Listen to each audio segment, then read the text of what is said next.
Good evening. Thank you for joining the January 22nd, 2024 edition of the Board of Selectmen, Cemetery Commissioners, and Highway Commissioners meeting. Before we begin, I just want to advise that this meeting is being recorded. A little echo. Please join me in standing for the Pledge of Allegiance. Pledge allegiance to the flag of the United States of America and to the republic for which it stands, one nation, under God, indivisible, with liberty and justice for all. Mr. Chairman, Mr. Sullivan. just as an aside, too, we have a good crowd tonight. If people have their cell phones on, can you just please turn them off, because occasionally forget and cause an interruption. Shut the ringer off, at least, notifications. Just making sure mine is off. I was lucky when I got my iPhone, Mr. Johnson told me how to do it, so Yeah, we'll switch on the side. that's a true story. First on the agenda, acceptance of minutes, January 8th, 2024. Mr. Marcy. Mr. Chairman, I move that we accept the minutes of January 8th, 2024 as written. Motion and a second. Any discussion? Hearing none. All in favor? Aye. Unanimous. Next on the agenda, citizen comments. Is there any citizen here today that would like to speak on something that is not on this evening's agenda? Seeing none. Next on the agenda, appointments. Ricky Bowden, Associate Member for the Economic Development Committee, term to expire June 30th, 2024. Is Ricky Bowden here?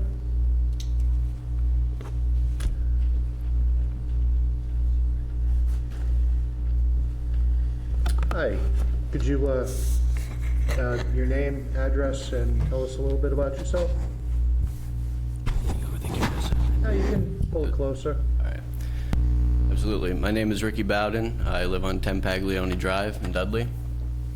I'm a senior at Nichols College, general business major with concentrations in real estate management, economics, and communication. And seeing that I'm graduating in May, I'm looking to find a way to be more involved in the community and put my education to good use. Yes, thank you for raising your hand and volunteering. We sure do have openings. Any questions? Oh, Mr. Chair, thank Mr. Bowden for coming forward and summed it up best. He's gonna have the education, he's looking for the experience, and he wants to give back. We appreciate it. What we talk about every meeting. Thank you. Mr. Marcy? Yeah, I highly support this. I've known Ricky a long time. He's a perfect person to step up and get on the economic development with his blend of education and experience. I mean, he's done a lot. He's also an Eagle Scout. He's been in front of this board before, so I wholeheartedly support this. Thank you. All right, I'm sorry, Mr. Johnson? Mr. Bowden, thank you for volunteering. Absolutely. Good to see you. Good to see you. All right, what's the pleasure of the board? Mr. Marcy? Mr. Chairman, I move that we approve Ricky Bowden to be an associate member of the Economic Development Committee with the term to expire June 30th, 2024. Second. Motion and a second. Any further discussion? Hearing none. All in favor? Aye. Unanimous. Thank you very much, Thanks, Mr. Ricky. Bowden. Congratulations. Thank you. Next on the agenda, Town Administrator's Report. Mr. Ruda. Thank you, Mr. Chairman. I have a brief report tonight. I want to take the opportunity to review the schedule for the public budget meetings. As the board recalls, we sent out memos to department heads asking for independent budget presentations by department, where department heads will describe changes to their budget and factors, challenges that are going to impact their budget in FY25. These will be a series of joint public meetings with the FAA. Again, the public is welcome and encouraged to attend and ask any questions they may have, offer suggestions, etc. The first meeting will be held on February 5th, 2024, right here at 6:30 p.m. At this meeting, we will hear the initial budget requests from fire, police, highway, town clerk, treasurer, collector, council on aging, and planning. Second joint meeting will be held on February 9th at 6:30 p.m. right here in this room, and will include Board of Assessors, Veterans Agent, Water Sewer Department, Accountant IT, Municipal Expense Building Inspector, Library Board of Health, and FAA Reserve request. Then on February 14th, Mr. Chairman, there will be a school committee meeting at 7 p.m. at Shepherd Hill Regional High School. It will be a joint meeting with the Charlton Board of Selectmen and Finance Team, the Dudley Board of Selectmen and Finance Team, and the school committee. This meeting is, as always, open to the public and will be televised, and we expect to hear from the district about their FY25 budget request. And, Mr. Chair, when we have an idea from the district about Dudley's portion of the assessment for FY25, I will then provide my public recommendations for the FY25 town budget. So we want to make sure we get all the input before I go ahead and make the recommendations. I'm going to ask our public information team to widely publicize our February 5th and February 9th public meetings to give residents plenty of time to plan to attend and the opportunity to hear from them and ask questions directly to our department heads relative to the FY25 budget request, along with the Board of Selectmen and FAA. So it's a slight shift from the way we've done things in the past, which generally had my recommendations at the outset. I think if we go by department, if we give the public the ability to ask their questions at the outset, give the department heads the opportunity to talk about line by line if the questions come up, each aspect of their budget will be in a better place to gain public support going into this budgeting season. So that's all I have for tonight, Mr. Chairman. Thank you very much, Mr. Ruda. Any questions from the board? Nothing? Motion to accept? Second. Motion and a second. Any further discussion? Mr. Chairman, when the town administrator was given his report for the first FAA Board of Selectmen joint meeting in February, on February 5th, that's only a couple weeks away. I just want to make sure that he has everything he needs for that meeting for the board to be prepared. For that meeting, I do. Eventually, we'll need to get a revenue projection that will correspond with my recommendations. But for the 5th and the 9th, I'm going to back off and let the department heads talk about their budgets. February 5th, the budget discussion begins. 6:30 in this room. February 9th, it follows up in this room at 6:30. February 14th at Shepherd Hill. So that we should have everything, all the numbers that we need to do any revenue projections by the 5th. I will need revenue projections when I make my recommendations, which will come after February 14th. Okay. When would you recommend having all that information? In time for me to get ready for my recommendation, which will be probably the first or second meeting in March. Do we know what the first meeting is? I believe March 5th. March 5th would be helpful. Mr. Chair, Mr. Sullivan? I don't want to speak for Mr. Landry, but I think what the point March 4th. is March we 4th. need accurate, up-to-date, realistic, fill-in-the-blank word, revenue projections for Mr. Ruda to begin to accomplish what he needs to accomplish. I mean, the meetings have already started with the schools, and more information that he can have, working with the financial people, and the sooner he can get the up-to-date and accurate information is imperative, because despite the 60% successful override last year, I don't think this year is gonna be any much more easy than it was last year. So I think, I'm not speaking for Mr. Landry, but the gist I get, but the way I feel is accurate, as soon as possible, up to date. Thank you, Mr. Sullivan. Thank you. And February 5th it begins. Please come. Please come and be a part of the discussion. All in favor? Aye. Aye. Unanimous. Next on the agenda, resignations. Jeff Murray, Highway Superintendent, effective February 1st, 2023. Mr. Ruda?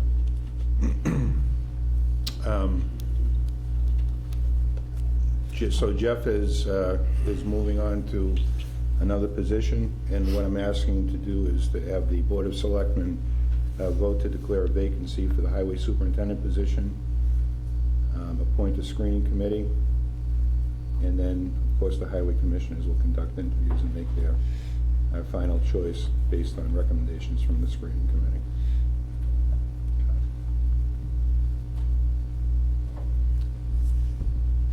Mr. Chair, Mr. Sullivan.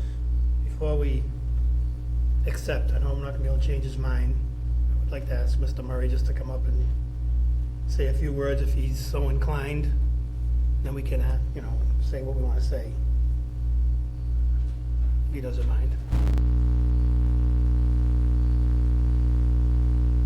Sure. First off, I just wanted to ask to make an edit to the resignation notice of February 2nd, 2024. I know it's probably just a Scrivener's error, the 2023, February 1st, which is a Thursday. February 2nd is a Friday.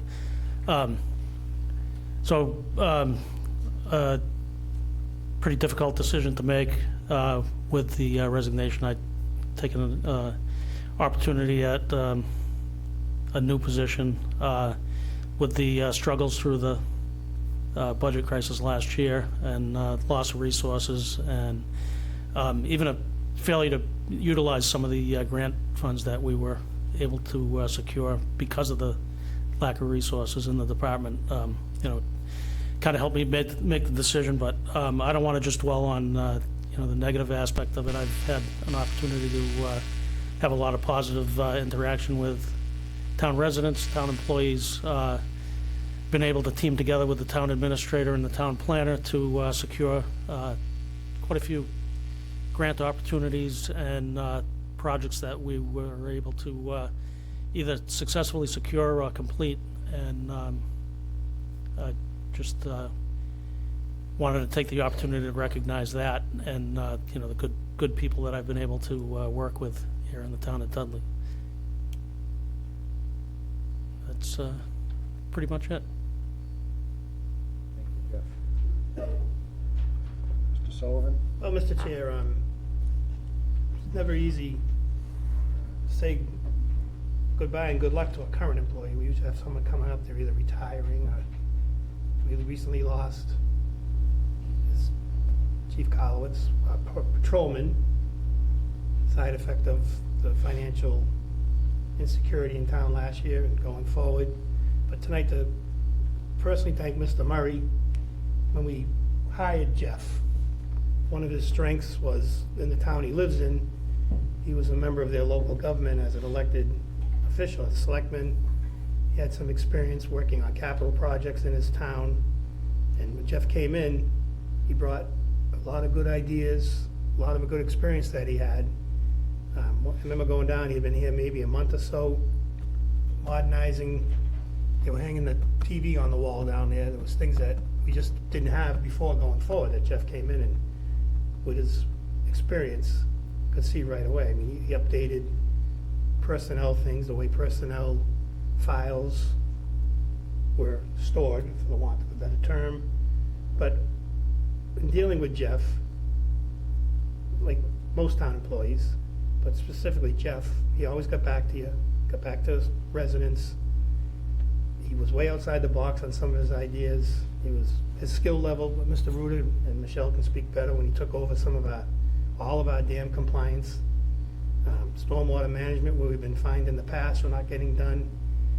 Things I'm sure people at home are saying, well, why wasn't it getting done? Well, some things fall through the cracks, but Mr. Murray stepped in and he was a project manager in the private sector, but to take a municipal job and coming into a system where he wasn't through the system, he was perceived outside. I just want to thank Jeff. It's tough to see him go, but as I told Jeff personally, and I'll say it publicly, I supported 100%. Opportunity came up that's probably better for his skill set, and he just stated some of the reasons. But on behalf of the town, I'm sure other guys are going to speak. I just want to thank Mr. Murray for his service, and I wish him well, and I'm sure he'll still pick up the phone when I call. He just won't say, "What do you want, sir?"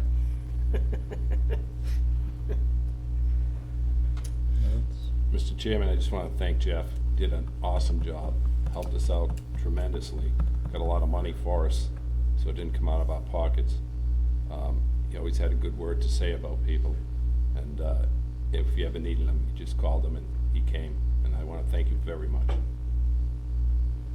Mr. Marcy? Yes, thank you, Mr. Chairman. Jeff, you will be missed. You know, you came here with a different mindset. You know, we went with somebody from outside the system to make change, and you did.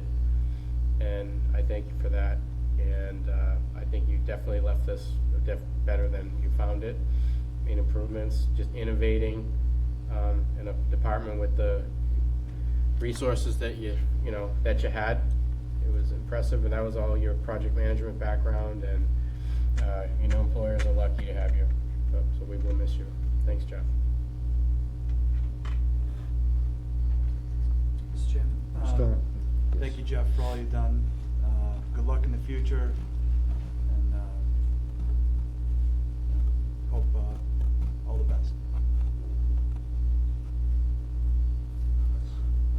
Mr. Chairman, one of the things that Mr. Sullivan mentioned was when Jeff came in, there were people who were asking why weren't certain things getting done, stormwater and dam management, and it's dam without the N on the end, of course.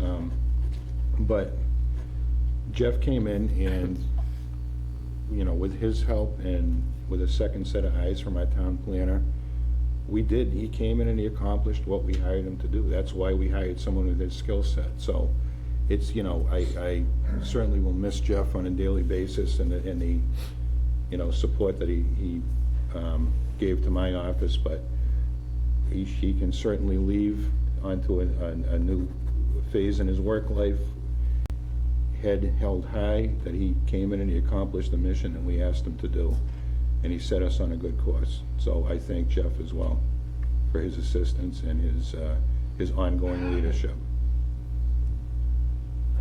Thank you, Mr. Ruda. No, Mr. Chair, too, real quick. When I said hang a TV, it wasn't, I should have said video monitor, I didn't hang a TV. It was Yeah. similar to this, where Jeff had access to security cameras and it modernized the approach. I didn't mean TV like, put on ESPN, let's go get it. Yeah. He updated us. He put us in the 21st century out of the 1990s. Yeah, so we've learned, Mr. Chairman, to use the word monitor as opposed to TV, Yeah. because TV, this is a monitor, that's what he was hanging. So, Understood. I knew what I meant. Yeah, you knew what you meant. That's all that matters. What's the pleasure of the board on this matter? Mr. Chair, with much regret, accept the resignation letter of Jeff Murray as the highway superintendent, effective at the close of business, February 2nd, Jeff? February 2nd, 2024. Wish him well on his endeavors. Seconded with extreme regret, Mr. Chairman. Motion and a second. Any further discussion? Hearing none, all in favor? Aye. Unanimous. Thank you, Jeff.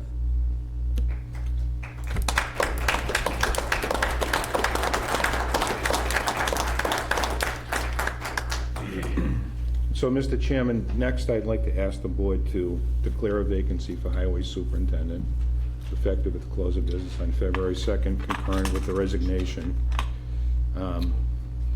And appoint me, the police chief, the fire chief, and as long as the other person, as long as the water sewer superintendent plans not to be a candidate for the position, appoint him as well to a screening committee to make recommendations to the Board of Selectmen for finalists, interviews, and hiring.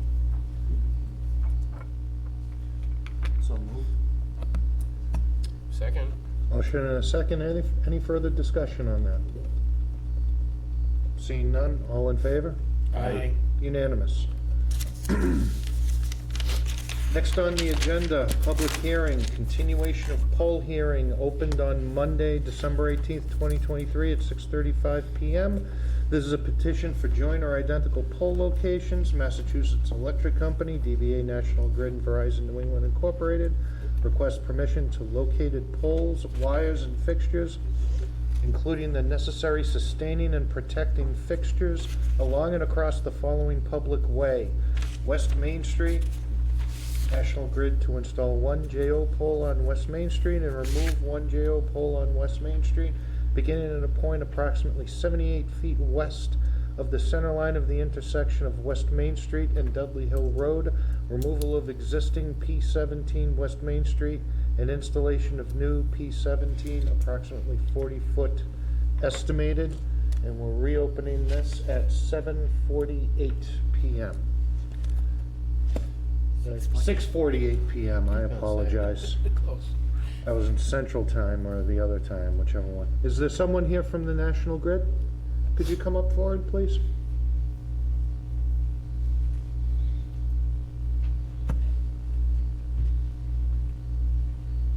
Yeah, wherever there's a microphone, you've got your choice. Could you tell us who you are? My name's Robert Williams. I work for National Grid in Thank you. distribution design. And what is it that you're proposing to do? So what you already stated is exactly what the petition is looking to do. We're trying to remove an existing pole and move it over 40 feet to a new location that will be in line with the work going on. And doing that would better set up the infrastructure so there's straight line versus angles that would cause poles to lean, stuff like that. So that's what you're looking to do. You're looking to keep things straight as opposed to having poles. Yeah, with the new upgraded conductors and stuff like that, it's just more weight. It's easier to protect it that way. Okay. Any questions from the board? Mr. Sullivan? Just to, the assistant town administrator, we always ask, we've had problems with the numerous double poles, leaning poles in town, and have they cleared those all up? Because in the past, we've held them up to get answers or schedules for things. Are they up to date on what they're supposed to have done for us? Because I know there's a pole right on Charlton Road that's pretty good lean. No. We have cleaned up some over the years, but they're, needless to say, they put up new poles and they don't take out the old ones because there's wires still attached. Right. There's the electric wires, the telephone wires, and the cable wire. Right, I know there's been, I don't want to say excuse, that's harsh, but there's been excuses why it hasn't gotten done. I just know we ask sometimes for updates. And this gentleman, I'm sure it's not part of his purview, but I'm sure if he had to get an answer for us to get a final approval, we'd probably get the answer fairly quickly. Just food for thought to the board. Maybe, Mr. Chairman, Jeff may know any requests to remove double poles that we may be tracking, or... A lot of times the situation, and we have a similar situation on Mason Road where we did a sidewalk project. A lot of times it's not the power company that is the issue. The telephone company oftentimes doesn't respond to removing their cables, and which is I think it's been about 14 months that we've been waiting to have wires removed on a pole, and so although notices go out to them in writing or repeated calls, they oftentimes don't respond, and that's the hang up with removing the pole. Thanks, Jeff. Thank you, Jeff. Anything else on this matter? What's the pleasure of the board? Oh, gotta close the hearing, I apologize. We're going to close the hearing at 6:57 p.m. Now, what's the pleasure of the board?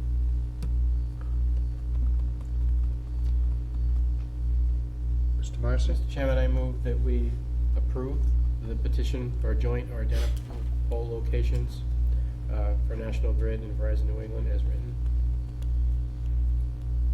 Second? Motion and a second. Any further discussion? Hearing none, all in favor? Aye. Unanimous. Thank you. Thank you. Thank you. Next on the agenda, public business, MassWorks grant, Stevens Mill project overview and presentation. We have anyone here from MassWorks? Looks like we do. And we have the planner. Here.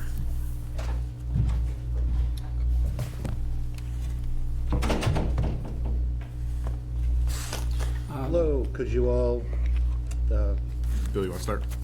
Here you go. identify yourselves? Yeah, I'm Matt Zork. I'm a project manager with Ty and Bond. I'm Aaron Sabs, also a project manager with Time Bond. Bill Scanlon, Town Planner. Thank you all very much. You're here for the Stevens Mill project overview and presentation. Correct. Yeah, let me just fire this up real quick. Mr. Chairman, just by way of introduction, this project began in 2019 when the town received a community development block grant to do an infrastructure study in the Jericho-Brandon neighborhood. That plan identified numerous deficiencies in the water, sewer systems, the streets and the sidewalks, and the drainage system. Out of that plan, a number of high-priority projects were developed. One of them was to improve the deficient sewer network and improve the sidewalks around the Stevens Mill.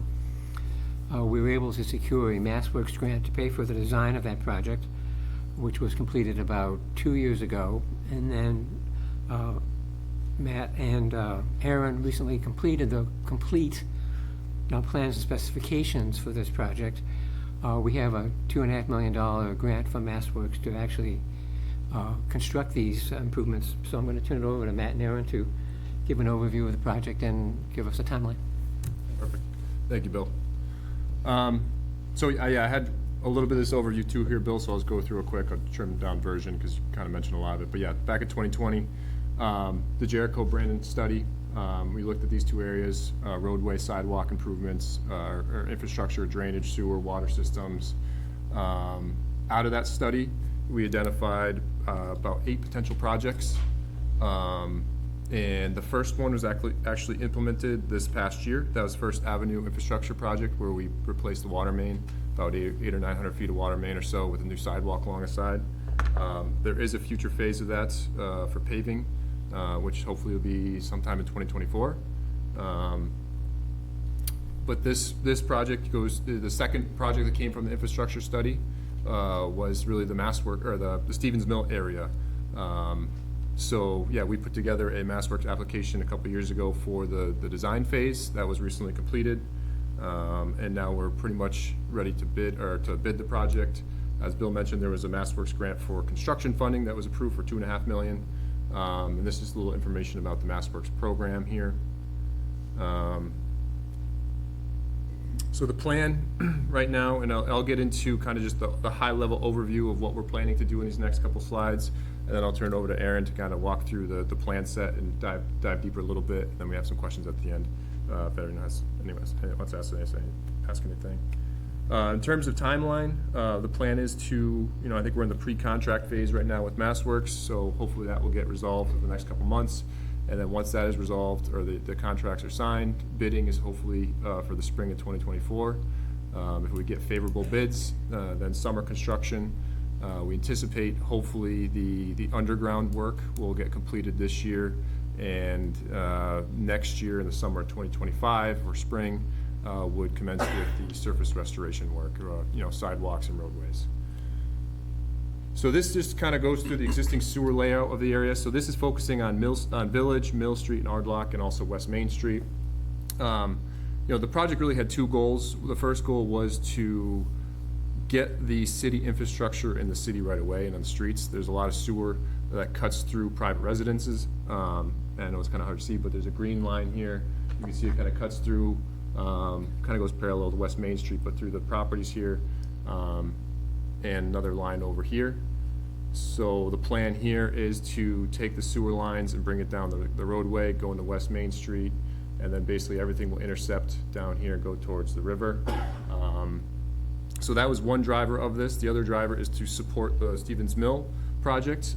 So they have infrastructure needs, sewer lines, water lines, all that stuff. So we'll be tying in their sewer line as well as part of this project. This goes through the surface improvements. So the green and the orange lines are kind of divvied up between the town work and then the developer work. So as part of the developer's project, they have certain off-site improvements that they are required to do, and then the town will do the work in the green. So the sidewalk improvements along here, along Village Street, Mill Street, and also along West Main. And the developer will basically handle the work along Ardlock along with some widening. Roadway repaving scope, so the highlight area just kind of goes through what will be paved, refinished once the project is done. So like I said, in the summer of 2025, once all the utilities are in, the plan is to pave all of these roads. So with that, I'm going to turn it over to Aaron to kind of flip through our drawing set here if this cooperates.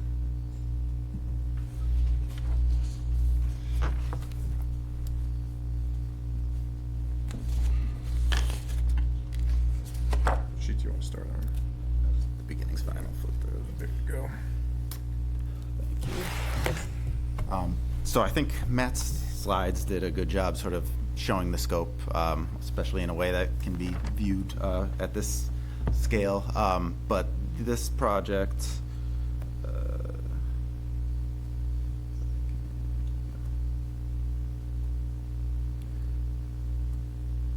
so starting here, the overall site plan sort of shows the breakdown of the sheets in the drawing set.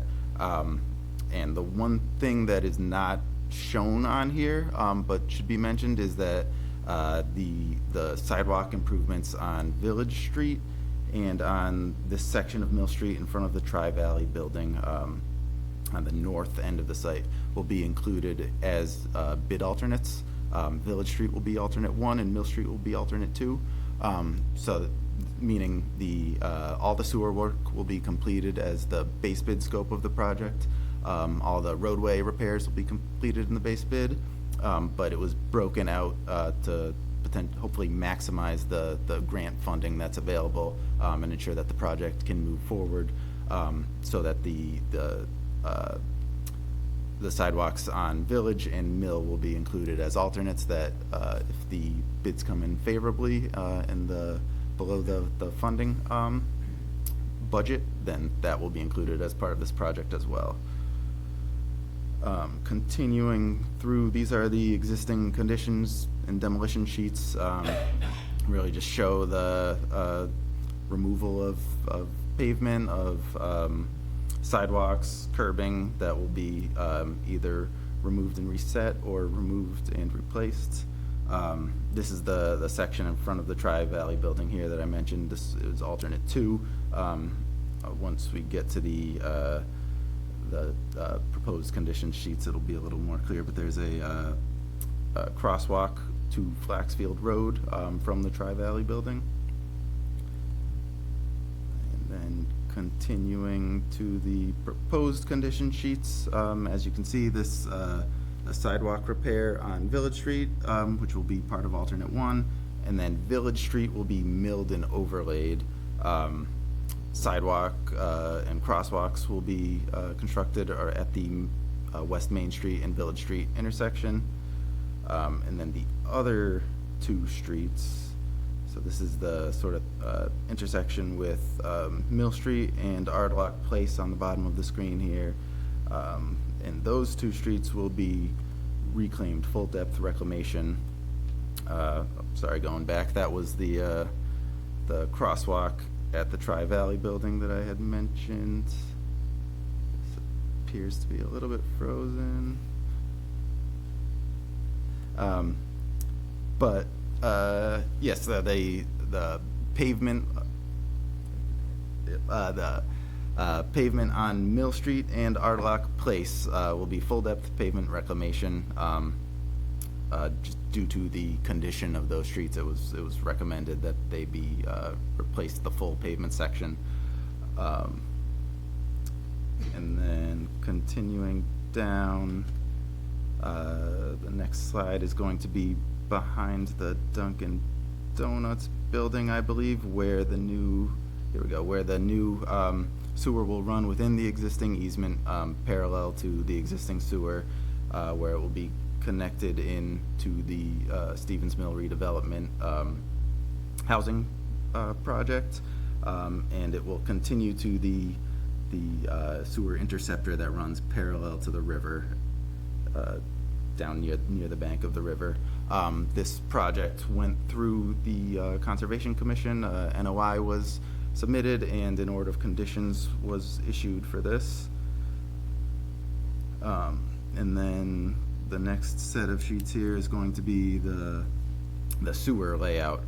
So as you can see, the sewer layout is limited to the Village, Mill, and Ardlock Place streets, and then the new proposed route is going to wrap down around West Main Street, up Ardlock Place, to that sewer main easement that runs behind the Dunkin' Donuts in front of the Stevens Mill building until it reaches the interceptor near the river. And not to get in the weeds too much on this, but here's the plan and profile of these sheets. You can see Village Street here, which will be sort of split down the middle around house number 12, with half of the street running to West Main Street in this direction, the other half running around the intersection, and it'll reach Ardlock Place that direction. The one question that may pop up here is what happens to the properties that are currently hooked up to the existing sewer system, and those that are in this case on the west side of the street will be hooked up to the new sewer system. Those that are on the east side of the street they currently have the sewer main running through either their property or their neighbor's property. For those, we will construct stubs so that the homeowners can connect to those at when it's right for them. But that will not be, mandated as part of this project. It will not be completed as part of this project. The stubs will be left at the property line for those connections in the future, and those sewer mains will remain active while the new mains are also constructed. Then same thing, Mill Street the entire street will run down Mill Street to West Main and wrap around connecting on West Main Street. And then Ardlock Place. And then this next is West Main Street, which shows where it connects to Village Street and Mill Street over here. And then turns and wraps up Ardlock Place, where it will finally connect down here behind the Dunkin' Donuts building, where it will reach the interceptor along the Mill Street River, or the Mill River. So, I think that's it. And this is all grant funded, correct? Nothing out of anyone's pocket. Well, someone's paying for it. It's not coming from us specifically, correct? Right. I just wanted to ask that because I can foresee that being a question. Thank you very much. Any questions? Yes, Mr. Chair. First, thank Bill Scanlon for all his work. Others were involved too. This has been ongoing for a while. As you said, it's grant funded. Certainly appreciate the efforts Bill puts in, far in excess of the 19 hours that he's supposed to. He's way above. I have a question on the paving. When Mr. Sad was doing his presentation, talked about Ardlock Place, the condition, fully reclaimed, talked about the milling, but on the MassWorks presentation, Mill Street on the Tri-Valley side was yellow, but it was only yellow half the road. Does that mean you're only gonna trench and pave over the trench? You're not gonna go curb to curb in that section? Or is the yellow just not inclusive? Yeah, she's probably referring to PowerPoint. Yeah, sorry, it's part of that first presentation. I should, yeah, see, that. some of the roads are completely yellow, which either overlay or, but that section there specifically, it looks like it'll be, if I'm saying the wrong term, correct me, Mr. Sad, like trench paved, like Yeah, so you this, sometimes? so this section here is actually, there's a pinch point in the building. Right. And that's gonna be corrected as part of the developer scope. There's actually gonna be some roadway alignment adjustment there, so like a sidewalk can actually go along the building. Cause right now the sidewalk kinda just dives into the corner of the building. So that will be work that will be done, not as part of the development, but not part of the MassWorks scope. Same thing on the bottom, there's only yellow on to the left. Yeah, so this section here, the intent of West Main Street is to just pave the trench, not do full width mill and overlay on West Main Street. So there'll be a permanent patch along the sewer line that goes down on the, kind of the northern side. So it's not gonna look, well, you wouldn't know, like West Main, they paved half the road. There's only a part, there's a temporary trench on the other side for a different project, but, so it'll be trenched and filled properly and, Correct, yeah, so a permanent patch would be, so the contractor would first put the sewer line in, they'd backfill, they could compact it, they would put a temporary patch in for at least, we'd like to have at least 90 days, but that would probably sit there for the season, and then next year, they'd come and they would basically cut out a wider section, and then put a permanent patch down there, and that'd be your finish. So you wouldn't be milling the entire Correct. width, but you would be kind of permanently patching at least that side where the trench is, correct? so you end up with a seam, There would be a the seam. length. Yep, Which when it's done right, it looks nice, but we've had instances in town where it's, yeah. not you guys obviously, but hasn't been done right. All right, thank you. Any other questions? Anyone have any questions? Mr. Clark? Richard Clark, 65 Airport Road. You referred to the developer, the Camden Associates, and obviously this is something that's going to be part of or in conjunction with their efforts. Is that right? Sections of the project, All yes. right. Can you tell us where they stand on this whole thing? Obviously, they're not here with you this evening to present, so, and I don't know that we've had a lot of communication from them recently. Are they still in the game, and what is their timetable, if they have such? Chairman, Mr. Ruda? I spoke with Camden this afternoon. John Gumpert from Camden came in person and spoke to me last week. And the update is that the interest rates seem like they're going to take a more favorable trend. And the project should be back on track when those interest rates continue to. All right, does that track have a calendar?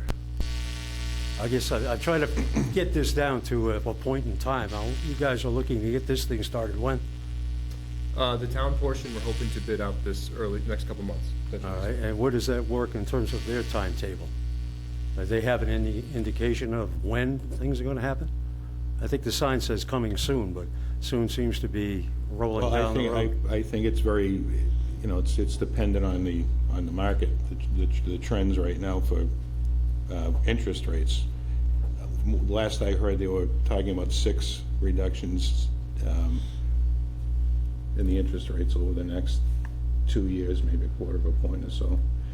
So when they hit their sweet spot, then they're gonna move on it, and they said probably within the next 6 to 8 months. As far as what interest rates are going to do, I don't have any batteries in my crystal ball. They should be going down. They could go up and then come down. They could Right. stay the same. Well, I think they're in the same position, Mr. Chairman, in terms of a timeline. So that's what we're waiting on. We're That's waiting what on we're- interest rates to drop. Right. So- If they're all in, they remain all in on the project, but they don't wanna lose their shirt in the meantime, and now is not the time to. The last year has not been a very good time for financing big construction projects. Well, my question is, if I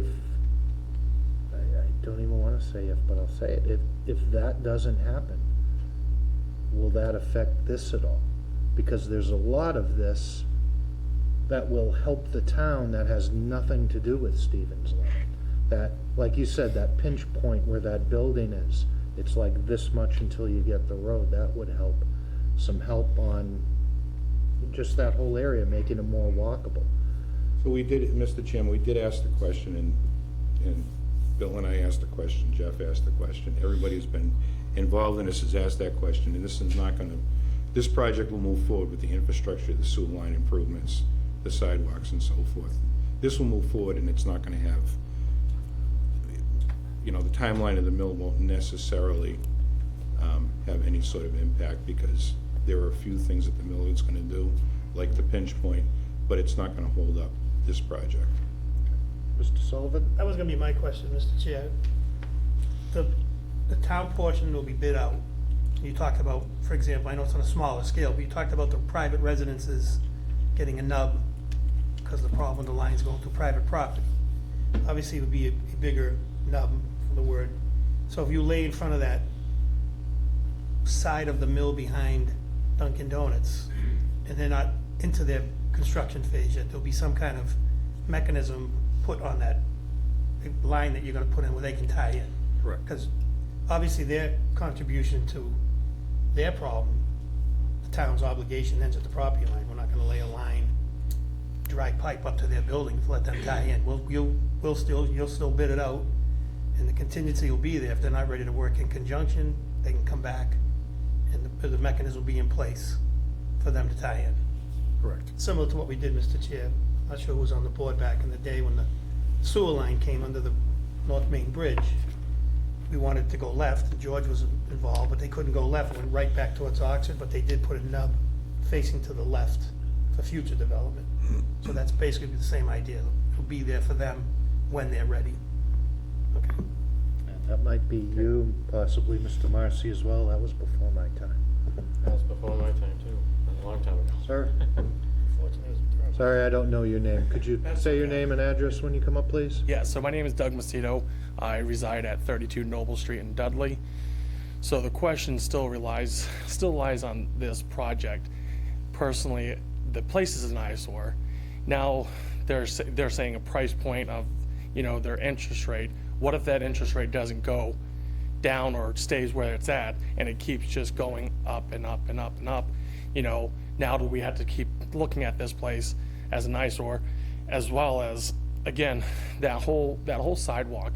I've seen numerous people that are disabled people that are trying to get over that, and it's been kind of ridiculous. And say that they do start that and they do start doing the work to that sidewalk. Now they're starting to tear up that, say, the street, and all they're doing is a temporary patch to the road. Now it relies on to, what's gonna happen to that asphalt. What's gonna happen is that asphalt's gonna start blowing out. What's gonna start happening is also, causing issues with vehicles going on that. These are questions that should be asked, and why isn't there a time frame for this company that does have it, for the Stephen Mills, to have them set an actual date and not just play this, kind of back and forth, well, just waiting for the interest rate. Well, you know what? You should have done it years ago. You should have done it, before COVID. This is kind of, teetering back and forth, and, it needs to be looked at this and trying to figure out a date, not just waiting. I understand. I think one of the struggles is it's privately owned. It isn't something that we can really dictate. But wasn't this also in the looks at that it was also supposed to be potentially demolished a few years ago? Consider that? I don't believe we considered that. I don't think we're at that point. Right, Mr. Sullivan? I don't think the town The was, structure of it. yeah, but I don't think the town was forcing demolition on the previous owner. I think the previous owner is probably plural, fire chief would know better. When they ran into financial difficulties, I think people talked about it being demolished. I don't think the town has ever gotten to the point. Yeah, the one where the roof was caving in, right? Yeah, I mean, But you've gotta go through all the boards and committees, including the historical commission. Right. They're not gonna let that building go down. right, there was no impetus, I guess the bottom line, there was no impetus on the town to force demolition, and I don't think anybody came forward with a demolition plan. Well, I mean, now we're just sitting here waiting. So now, say that, people start moving into this building, now you have people that are squatters, now potentially gonna get hurt. So you wanna take the risk on that? I mean, that's gonna be a whole nother ballgame. Well, I think it's up to the private land, the private owner of the building. When does the city step in and say, And say what? it's a potential hazard? Saying that the whole 13 years they've been here. Yeah. Okay, It so, is a potential hazard. so it's a matter of potential what- hazard, but why aren't we putting a timeline on this business to say, you know what? Stop playing around to actually do it then. Or the town looks at it and say it is a potential hazard. Could we have public safety talk about how the building is secured or not secured? And Could we do that? Could you talk about how the building's secured or not secured? Have somebody on site. Yeah. I'll get you in a minute. During the summertime, we did speak with the management there. They came up, boarded up some of the windows, put up some cameras, put up some floodlights. There was a couple people that were living in the woods. We asked them nicely to move along. They did try to find housing for them with the backpack brigade. But ultimately, I think the management has done stepped in the right direction trying to secure that building. And I believe there is somebody that checks in on that building. I don't know if on a daily basis, but they do go and check that building on a regular basis. Thank you, Chief. Mr. Marcy? Plus, I just wanted to add to that, we really want this to happen. Somebody still wants to spend $40–50 million in Dudley. Like, we want this to happen, right? So we are that's why we're in close contact with them to make sure that this goes in the right direction, right? The cost of their project went up exponentially, right? So best laid plans, they put a sign out, coming soon, everybody's excited, and then, with all the money that they went to borrow, they can't. Not interest rates and cost of materials, so it's a pause if nothing, right? But this will happen, it has to happen. Mr. Chairman, we also put out on all of our platforms actual drone footage of them securing the roof from leaks a few weeks ago to try to protect the investment. I've met with the person that they've hired to do security on premises and the police chief to discuss different issues and make sure the place is secure and as safe as it possibly can be. And there's regular patrols from our police department through the property. And Mr. Chair, too, I think we had a video put out several years ago where we used drone footage that showed there were squatters there on the roof. It's gonna sound funny, they were like beach chairs. And we did have evidence of people being inside, and I think Mr. Ruda hit the nail on the head. Once Camden kind of took over, my opinion, they've been very responsive to everything we've asked to help secure the building, to work with PD, EMS, town government to make it as safe as possible. I mean, if somebody wants to get in there, so whether it's a kid, a teenager, a squatter, they're gonna get in. But they're hopefully with their oversight, their cameras, the illumination, the patrols, it's a short term, if a problem at all, and gets nipped in the bud. And again, I understand the frustration on this project. I wanna see it moving too, but I can't, just like I can't tell you or the previous speaker, go out, take out a mortgage at 6.5% because you promised me you were gonna fix your roof, or, you know, you're gonna put a fence on the property line. They're moving at the pace they're comfortable with moving to. The thing with rising interest rates, it not only increases your payment, but in some cases it decreases the amount that you can borrow. Correct. It's a double-edged sword. Mr. Johnson? Mr. Chairman, I think we should get back to the most important part of this, which is public safety and infrastructure issues that we have a grant for to replace some 100-plus-year-old equipment. Improve an intersection should be improved no matter whether or when Camden does what they need to do. Well said. I'll let you speak, sir. Yes, you up.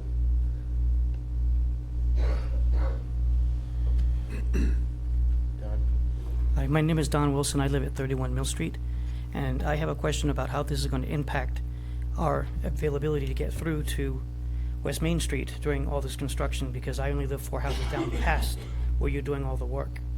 And I don't really have a direct connection to Main Street unless I drive about 2 miles out of my way. I'm just wondering how long it's going to take, what's going to happen. I'm a disabled person, so I'm going to have to worry about, emergency services. I just want to make sure everything is all set, because I want to make sure that the time frame that you're doing isn't going to impact our ability to actually commute back and forth along to West Main Street. Would it be safe to say that there'll be detours? Well, how during can you make a construction? detour? Mine's just straight line of sight. I'm less than 2/10 of a mile from West Main Street. Otherwise, I have to drive around, either go through Webster or I have to go to some other place. You have to go Sawmill? Yeah. Or you have to Yeah. go down, get on Pine, No, you and then can- up Oxford? Even on Chestnut. Chestnut's even closer than Pine Street. Takes you to Oxford Ave, and you go Chestnut, take a right, Oxford, you're yeah. on West Main. Yeah, so I don't mean to speak for you. If I'm out of line, please correct me. It's just that I'm But I disabled, believe you know? that there will be detours. Just like when there's construction everywhere in town, there'll be detours. And believe me, we don't want to make it any longer than it has to be.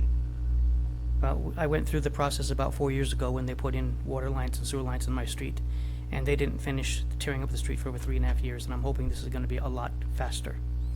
Do you have an estimated time of completion? Yeah, I think for the grant, it needs to be completed by 2027, but we're anticipating to be done by 2025. So I mentioned this summer of 2024, maybe into the fall, we're hoping to have all the underground sewer work done, and then next year would be the final surface restoration. Does that answer your question, Don? I guess it helps, but I guess we won't know what happens until it actually starts. But By this is then not, we'll this is have not hella- gonna be fun for the people that live close by and have to make other arrangements. I understand, it's difficult. Okay, can you for all talk of about us. the Thank you. traffic plan? Yeah, so I guess I could just add, yes, this area will be an active construction site, but not every inch of the street is going to be active every second of the, the current construction duration. Typically when a contractor does a sewer line replacement, they'll trench and then they'll backfill and they'll patch it that day. Again, we're not contractors, we kind of just try to write the box for what a contractor does when they're on site. But what we can recommend is kind of something we did similar to the First Ave project, where we had a public meeting with all the residents on the street. So we can maybe have one of those forums once you have a contractor on board, and we can go through exactly what the details are for their construction sequence and their schedule. And at that point, they can also weigh in on where they're planning to start, and we can work that way. That seems to be the most useful. I think that worked well in the First Ave project. I think the residents were well informed when they were starting and kind of what was to be expected throughout the construction duration. Mr. Chair, Mr. Sullivan? just for informational, and I don't want to put the gentleman on the spot, but could George just give us an idea, like when a contractor's laying a sewer line, do they, not counting on any kind of problems like ledge, do they have in their bid or their construction plan, we're gonna lay, I'll make it up, 40 feet a day? It's like, do they have a goal that they usually generally reach? They try to achieve a goal, but it's not always one they can achieve. It depends on conditions. Right, They so- end up with problems, but they always try to work with the police beforehand in the community to see how they're going, what area they'll be in, how much of that area is covered in the work that they need to do. They usually spread that out a bit. They could always detour from outside in, and the people from inside go out a Right. certain way. There's a number of variables that can happen. That'll be part of the traffic plan when they put it all together. Yeah, and I'll just add to George's point, if there's nothing in the ground, they can put hundreds of feet of pipe in a day. But when there's utilities and conflicts and ledge, That's what I'm saying. yeah, it's highly variable, so. Steve, just as back history, when we did that water main project on Mill Street, Yeah, picture one of Ramco's large loaders pulling those out of the hole and just about causing those trucks to barely pick it up. That's how big some of those rocks were, the size of oh two yeah, cars together. I remember that. Yeah. Then they And pump, that can slow up a project for quite a long time. right, and then somebody punctured a sewer line or something, something else, things There's happen. always, those areas are congested, there's always something that can happen. Okay, all right, I don't want to put you on the spot, but I just want to use your knowledge. Okay, great. Mr. Zakowski? Yeah, Scott Skowski, 8 Catherine Street. I know there's a lot of sidewalk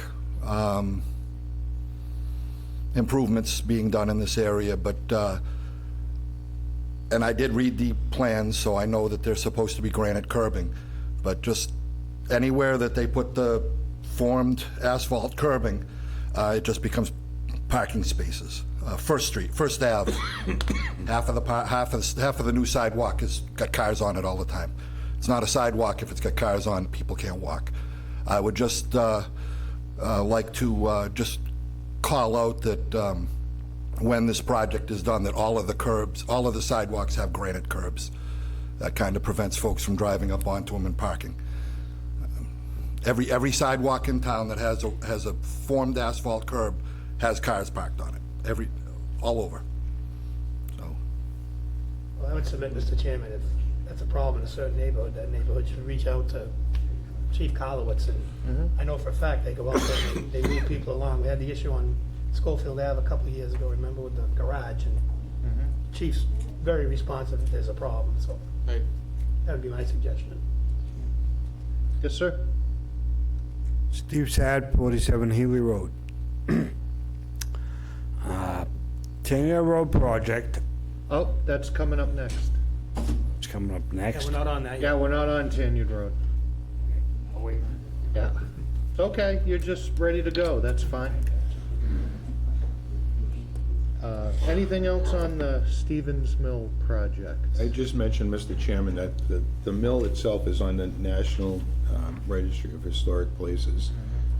So, that having been said, it's always been the town's first choice to try to work with a developer to retain that property for the obvious reasons that it's nationally, historically significant. So, I think to date, the developers Camden have been pretty responsive and a pretty good partner to work with.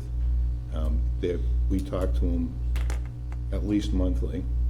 If there's any issues, they contact the police department directly, and the police department is aware of their security personnel down there, and they have pretty regular contact, so they've done the things that we would ask them to do. You know, doing the best to waterproof the place, to protect their investment, secure it for public safety reasons, and just kind of keep an eye on things while they wait to make sure that they can, you know, maximize their investment and wait for a rate like anyone else would do. You're buying a car, buying a house, anything like that. Right. Nobody's gonna continue with construction when the rates are through the roof. You just have to, you know, be patient when it comes to things like this. Thank you. Anything else on this? Okay. Next up, what happens next?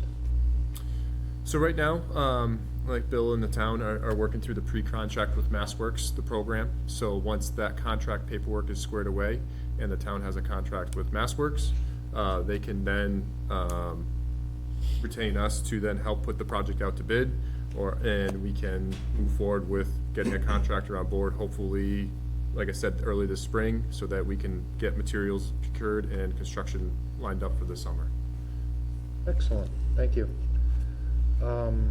Anything else? Good presentation. Oh, good, thank you. Very guys. good, thank you. Nice, and you didn't go too deep, that was That's great. Thank you very much. Next up, we have the Shared Streets Grant, Airport Road Project Overview and Presentation. Got another team.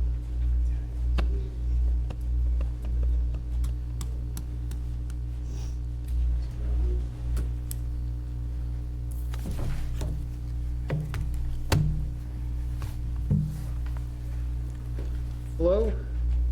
Hello. Tell us who you are. I'm just going to quickly sign in because I have a plan to share with you. I'm Greg Lucas. I'm a senior project manager with Ty and Bond. And I'm Ryan Case. I'm a staff engineer with Ty and Bond as well. Thank you both.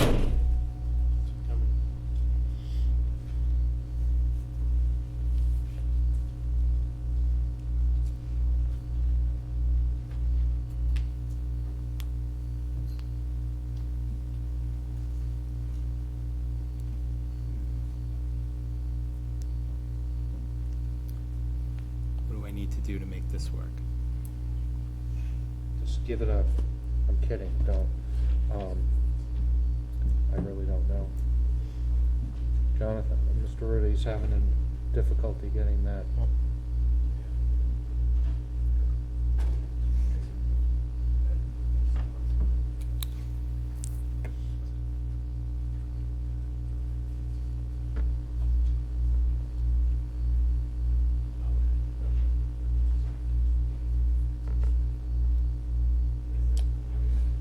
All right. And so, Are you in this as well, Bill?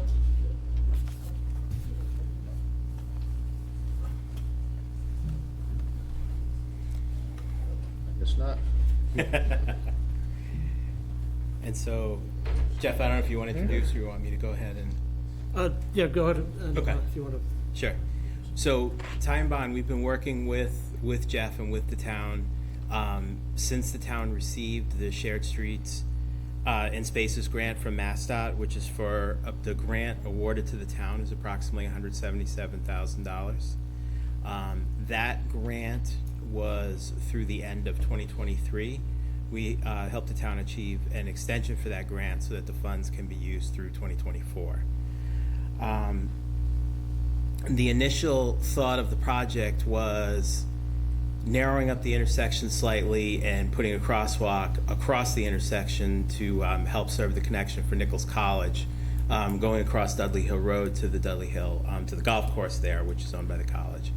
And so over the course of discussion about the scope of the project, it evolved into the idea of making a more significant reconfiguration to the intersection, which would dead-end Tanyard Road, and then create a typical, well, it's still a four-way intersection because of the driveway of the golf course, but it's a much tighter intersection with a crosswalk across and stop control on Dudley Hill Road and Airport Road. And I'm sure you're all familiar with it, but Dudley Hill Road sweeps up to the left on the plan. The circle that you see is where Tanyard Road is today. Airport Road goes to the right on the plan, and then Dudley Hill Road connects from the bottom. It's difficult to see on the screen, but hopefully you can see there's red lines there that indicate where the existing edges of pavement are. What the project does is it narrows up the available pavement. It specifically narrows that southern Dudley Hill Road approach. Has a wide area of pavement today. People can take that movement at some speed. Narrows that up, brings them in at a more traditional T. Has stop lines are much tighter to the intersection. The dark gray that you see is roadway pavement. The lighter gray is sidewalk or walkway. That walkway is wider, connecting through the circle at Tanyard Road, intending to be a shared use path, which could in the future be expanded to other areas.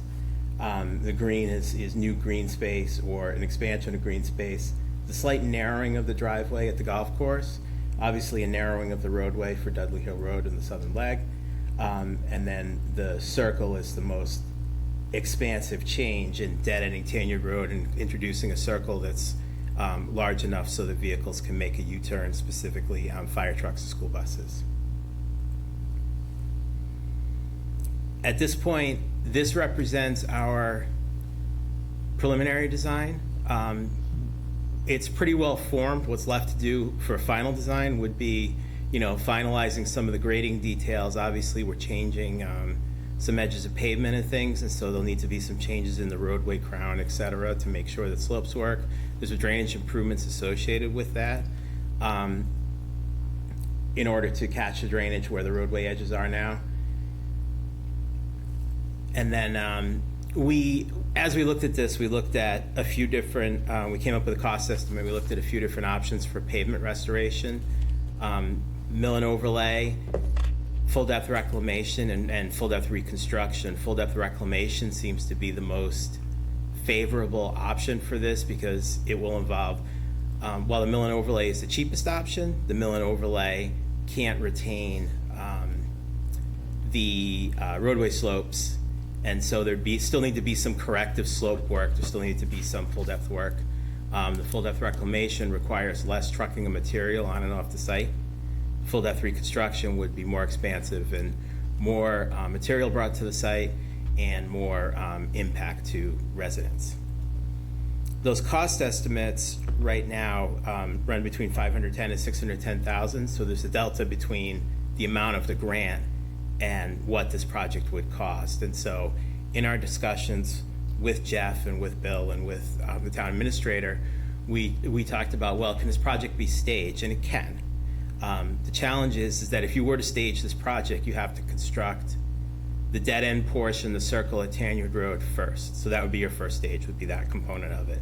The second stage would be the work in the intersection and construction of the crosswalk. Overall, that approach would cost more in the long run and would delay the benefit of the crosswalk, which was the initial impetus for the shared streets grant. And so that's just a general overview of the plan, and I welcome questions from the board. Have any questions?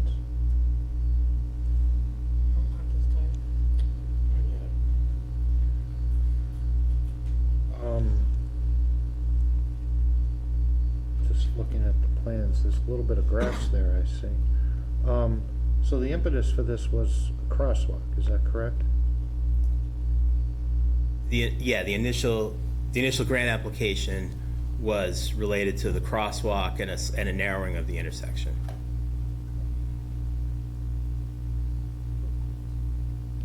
Questions? Chairman, so the Johnson. why was a safety issue at that intersection. What's that? The why behind this is it was a safety issue at the intersection. Anyone that's driven that intersection, similar to what we were discussing before at the West Main intersection. It's one of our busier areas, right? Mr. Chairman, can I ask Chief a question? Sure, go right ahead. Chief, can you talk a little bit about the safety issues at that area and what you see? So we're reminded on the why. Sure. I took a quick peek to see how many accidents we had at the intersection. We've only had a handful. Most of them were actually alcohol related. I think the four-way stop sign slows people down at that intersection right now. The only thing that I've noticed over the last couple of months is there's more pedestrian traffic with the golf course now being owned by Nichols. The baseball field, a lot of people park at the golf course and then walk across the street. And the only other problem that I foresee is when people pull up to the intersection and if they're coming down Dudley Hill Road, and if they don't use their blinker to show that they're either going towards Dudley Hill or Airport Road, it creates some confusion there. But we've fortunately, knock on wood, we haven't had any accidents due to that. But a lot of honking once in a while. We do have our officers sit at that golf course to watch for the stop signs. People do roll through them. We try to enforce it as much as possible, but like I said, there's been more pedestrian traffic since the college bought that property last couple months. Question about this. This is a grant. Yes. Meaning the study, any construction, anything would be a grant, correct? Yes. But there's a gap. There is a gap. A gap as far as, I just want to ask the questions that I foresee people asking, just to cut to the chase.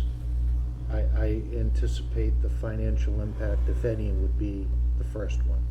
That's why I'm asking that. Yeah, so the current cost estimate is in a range of $600,000. The grant is $177,000. So there's definitely a delta there. Okay. So, Mr. Chair, Mr. Sullivan. Can the grant application be expanded to try to cover that gap? Is the town gonna be left? So the grant has a $200,000 maximum, and I don't know of any instances where a community's gone back to MassDOT and said, well, we need more money, and have gotten a higher grant, and even if you were to do that, it's a $200,000 maximum. I know that, the town was looking to pursue another grant in the next cycle, and MassDOT came back and pointed out that the previous money hadn't been spent. So I don't think there's more money to be had from MassDOT through this grant program for this project. Okay. Thank you. Before we start taking citizen comments, I just know that we had sent a notice to everyone that lived on Tanyard Road, and I just want to touch on those people first to make sure they're heard. It's their road that could potentially be cut. Is there anyone here that lives on Tanyard Road that would like to speak? Sir, with your hand up? Somebody do it. That's me. I'm Jerry Millett. I live on Tanya Road. As much as I like this project, because it would stop the Nichols kids from flying up the road, there's one massive problem. We have a huge hill there. And when it snows or ices, you cannot get up this road. And by cutting off the bottom of the hill, we have no way out.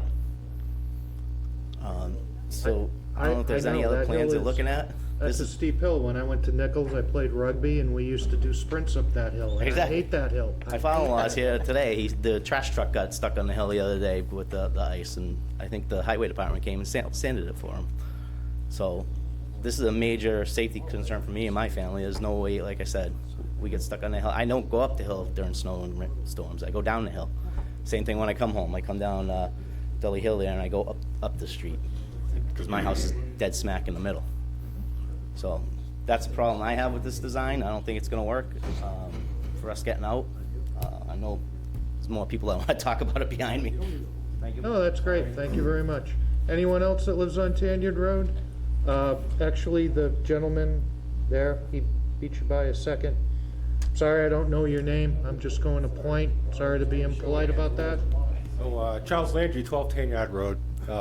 Echo the previous gentleman's comments, as well as how come we haven't seen sidewalks and control in place at that intersection for people to cross over? I mean, this is a pretty steep jump, but there's no sidewalk, I mean, not sidewalks, crosswalks with signage and control signals in place. A lot of communities are starting to install those. I work in the city there, they've got them all over the place. Push a button, the lights start flashing, the big yellow sign that says crosswalk, and people are pretty compliant with that effort to get their way across the street. I think it would be a much cheaper solution. And, you know, one of the oldest roads in town, I've been living there for 33 years. To have to go a mile out of my way to do, you know, park and shop, the bank. Yeah, so. Do you agree with the prior speaker about the steep? Oh, absolutely. In the winter? I see people slide backwards down that road during a storm or after a storm. I mean, even ask the highway guys how hard it is to plow uphill, you know, so. I understand. It creates a hazard and a safety concern for the people that live on the road. Thank you. Thank you, Mr. Landry. I apologize, I must need new glasses, I didn't recognize you. Yes, sir. Rich Duham, I live at 30 Tanyard Road. A couple of concerns I have. One is public safety aspect. You're talking about the bottom of the hill. You're gonna get fire trucks, police, all those things to go where? All the way up Airport Road and then come down Tanyard in case of an emergency? Doesn't make any sense. You got Amazon, you have UPS, you have all these other people that have to come down that road. Oil trucks, trash trucks. They're gonna do what? Turn around at the bottom of Tanyard now? So you're adding traffic to the Nichols College area that's unnecessary. Right? There's other ways to control that. You can do what Oxford Center did, just hit, you know, Mr. Landry's point exactly.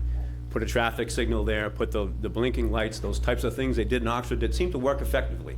There's no reason to cut the end of a road off, by the way, one of the oldest roads in the town, to just accommodate a crosswalk for a golf course. It seems insane to me. It just on its face, and the fact it's going to cost the town an additional $500,000 to make this happen makes absolutely no sense.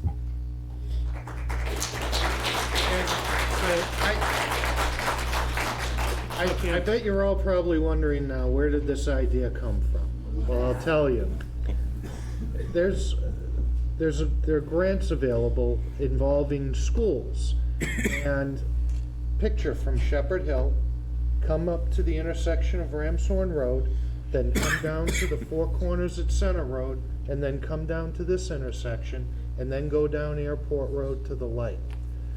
The idea is over time, widening at Shepherd Hill, having a second way to get in and out, because I know I've done it, I'm sure all of you have as well. You've gone past Shepherd Hill at either drop off or pickup time, and there's traffic. An idea to alleviate that.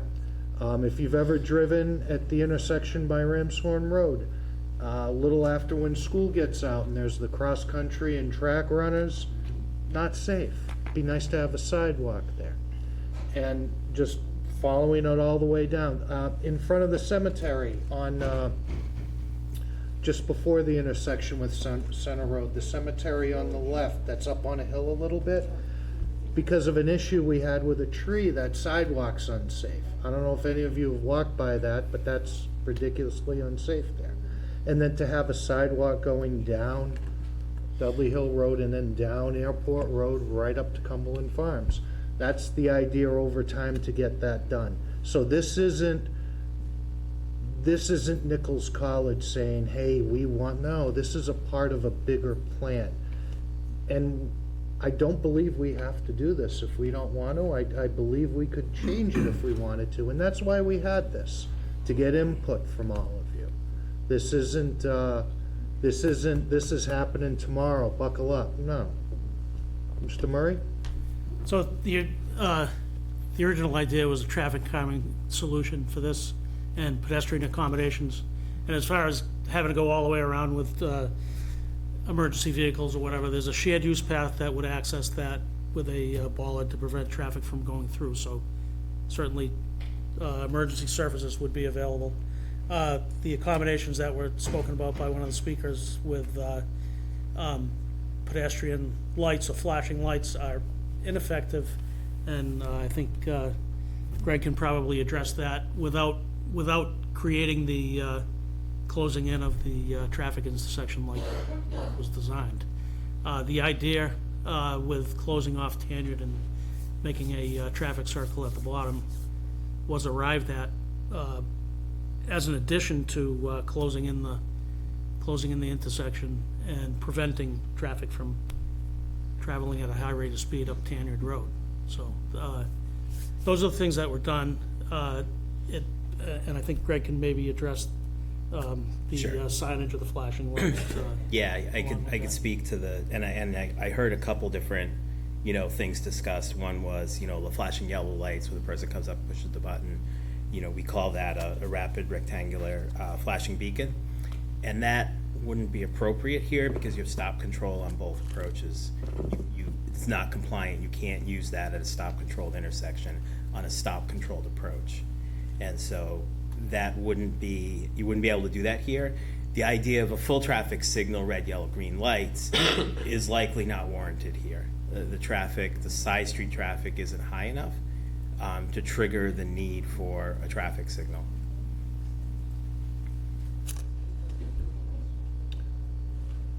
Yes, sir. Mr. Basnet. Tough to get up out of the chair after a couple hours. Okay, you're dealing with, if not the oldest road in town, one of the oldest roads, into a historic district. The last thing we need is a roundabout, a cul-de-sac, that just eliminates the effect of that road. That was the stagecoach road. If you don't come straight through that and fight your way to the top, you've lost the delight. I'm sure you guys, when you ran it, got to the top and went, wow. How did the horses do it? It's a historic spot into a historic district. And we just don't go and kill it to make it some kind of suburban cul-de-sac. Doesn't work. We all heard it. It was a dumb idea. It got a little too far along. I think it's time to kill it. Thank you.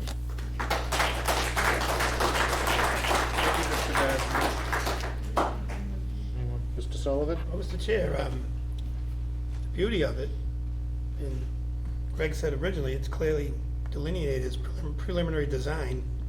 And I was speaking to one of the residents on that road, and I told him my mind certainly wasn't made up to alter that. And when I worked for the Postal Service, we were told we couldn't go up Tanyard with our trucks to get to Nichols because we'd had trouble making that hill. We had to go up and go around. So I'm very, very familiar with that area. And my question to Greg would be, I'm not a big fan of this entire scope as it's laid out. And I understand it's about the crosswalk and getting across, but could this project be scaled back where Tanyard remains, but we still do the work on the bend in the road? Which would obviously lower the cost too, but I mean, it wouldn't affect because the impetus wasn't correct Tanyard Road. That was a Right. side effect of the original concept. Right, that was something that came out of the discussion. The original concept kept the geometry and the connections of the street. So it can be done and still the grant funds can be applied to We'd that. scale back that circle to Sure. keep it the way it is, but work on the intersection, because I was talking to a town employee today who was at that intersection the other day, coming to work.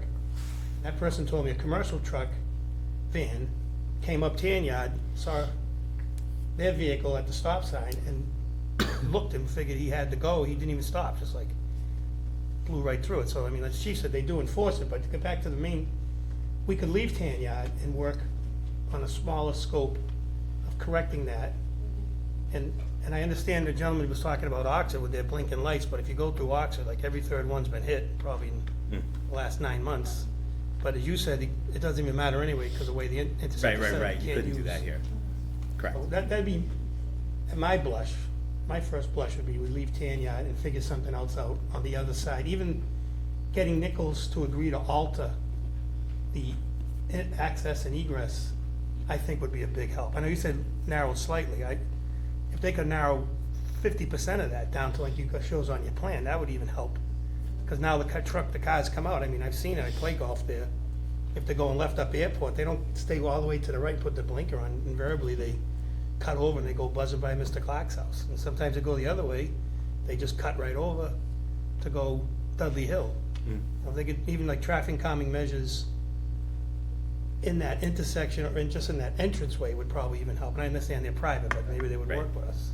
But that'd be my, leave Tanyard and work on the other side, where the bend in the road is. I'm gonna echo what Mr. Sullivan said. I live on Airport Road, and I've seen like three cars wide, like a NASCAR race, coming out of the golf course. I mean, if we're gonna fix anything, bottleneck how Nichols gets in and out of I shouldn't say Nichols, bottleneck how, 2 lanes, the golf course, a lane in, a lane out. Yeah, that's what this shows. And narrow the opening. That's what's shown there, and that was one of the original intentions as well, but, primarily the closure of Tanyard was to accommodate a more right angle intersection. Right. So, you have you have that long open intersection that, is an attempt at a correction to that.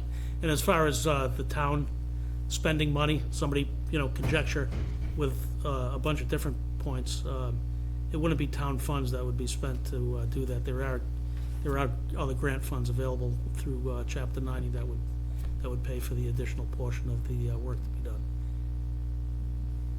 Mr. Marcy?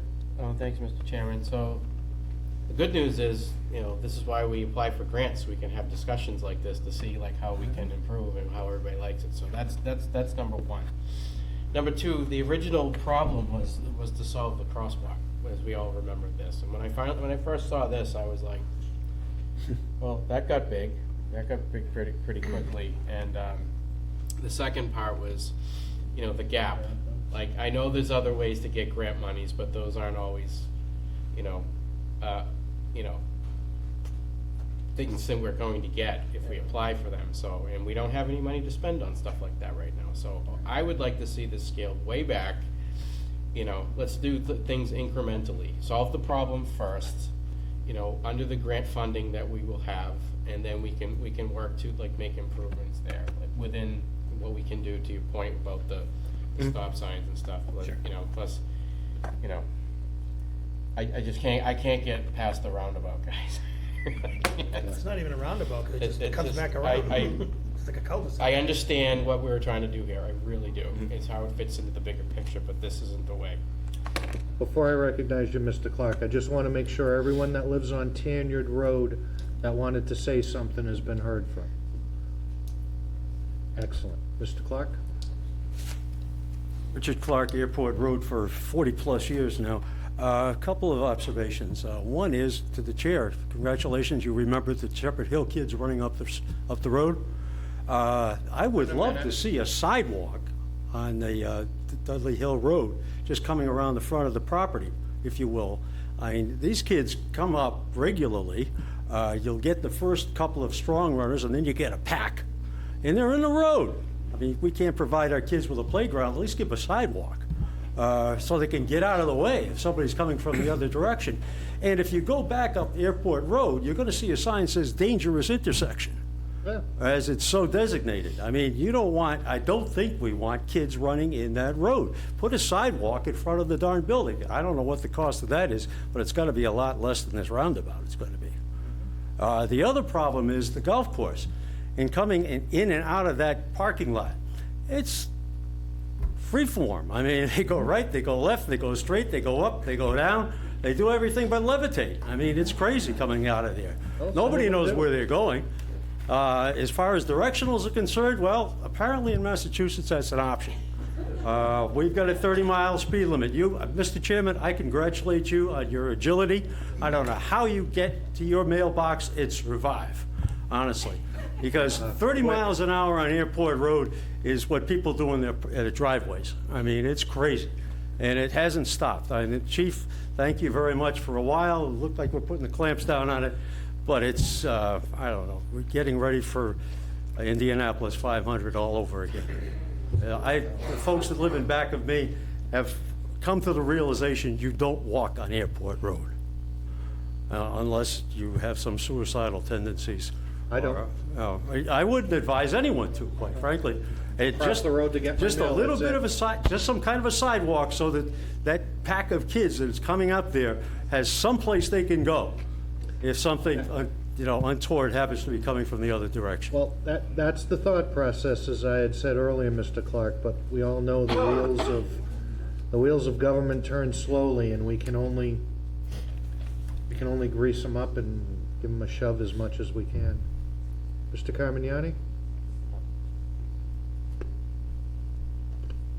Good evening. Rich Carmignani, 49 Airport Road, just before you pull into the pits, apparently. Question, objectively. This is a small piece in a bigger puzzle. This is going to provide some sidewalks from 2 schools and a way down to the Park and Shop Plaza, ultimately to West Main Street, correct? Game plan. That's the game. Eventually. This is the first step. We need to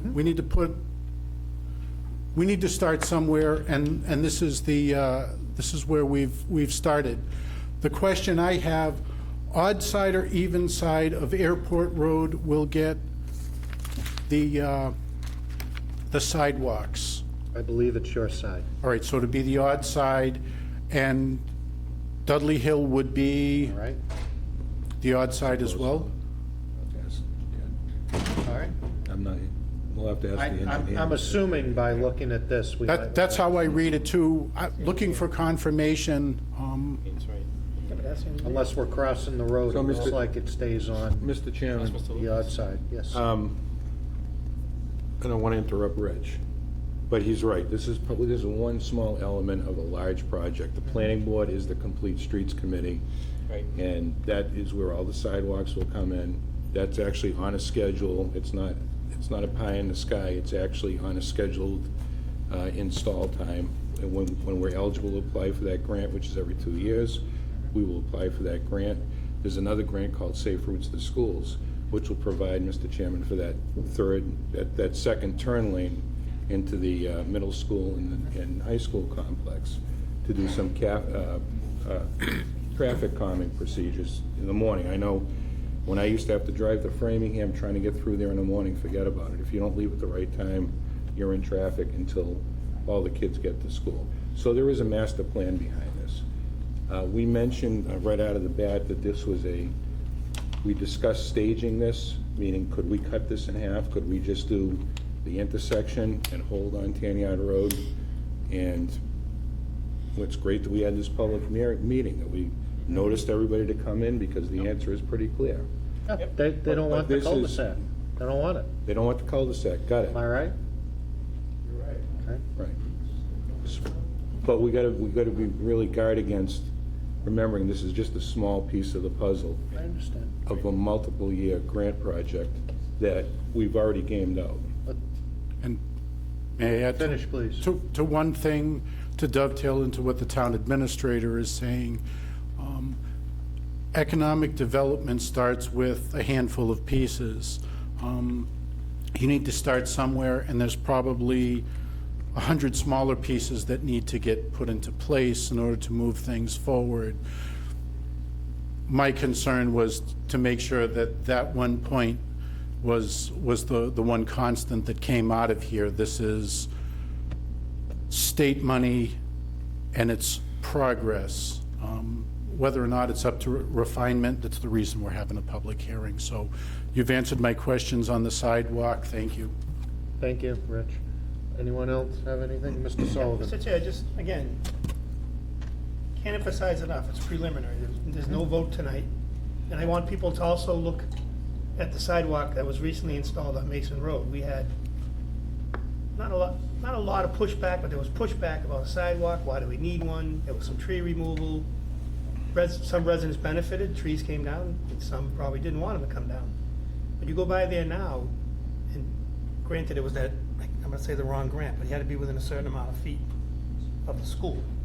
Right? Safe routes. Yeah, safe routes, that's why the sidewalk Those are turned. complete streets. Right. Oh, going through. Yeah, And but it's actually eligible within Right. 2 miles of the school. So that's what I was gonna, that's the point I'm getting at. Now those sidewalks have been there for a year or two, they look like they've been there forever. I mean, we're having you listening tonight for a specific purpose. We did it on Mason Road. It's things like that. If we just, a sidewalk project, like Mr. Massey said, it kind of really morphed out. When it's done and done right, it's gonna be a benefit. As I said before, I'll say it again, this to me is not a benefit, not just to the neighborhood, I don't think it's a benefit to the whole town over there. So we need to go back with Ty and Bond, take the people's feelings and see what we can do about staging it or making a project that fits the amount of the grant where we don't have to come up with extra monies and see where we stand there. What's the next process on that, Mr. Rue? Because it's, I haven't heard one person who lives in the area say, yeah, cul-de-sac. So how do we, what's the process to take this to get amended? What do we need to do? This is the first step. The next step is to amend it. And the third step is we'll hopefully meet the deadline. Who amends it? Does this go to the planning board? Ty and Bond. Ty and Come Bond. back with a different plan. Okay. What is the debt, Mr. Chairman? But I do want to mention, Mr. Chairman, when we talk about a gap, a gap is a gap in money. That can sometimes be met by Chapter 90 funds, which is money that we use to repair our streets. We could apply it towards a grant to fill that gap. Sometimes there's work that we can contribute that has a value to it through our own highway department. So a gap doesn't mean that somebody was sitting here saying, well, we're 400 grand short. Yeah, we'll write a check. We have a plan for that. So when you hear the word gap, I understand why there's hesitation, but we do have a plan for that. We don't just go into this blindly and get a $400,000 bill at the end. We'll figure it out. I think we just need to get something that makes sense, that people who live in the area will be, this is good. Mr. Marcy? And maintains the character of that road, Yeah. period. Airport, tan yard. Anything else on this? Anyone? I know I said Tanyard Road earlier. Is there anyone not on Tanyard Road? Yes, miss.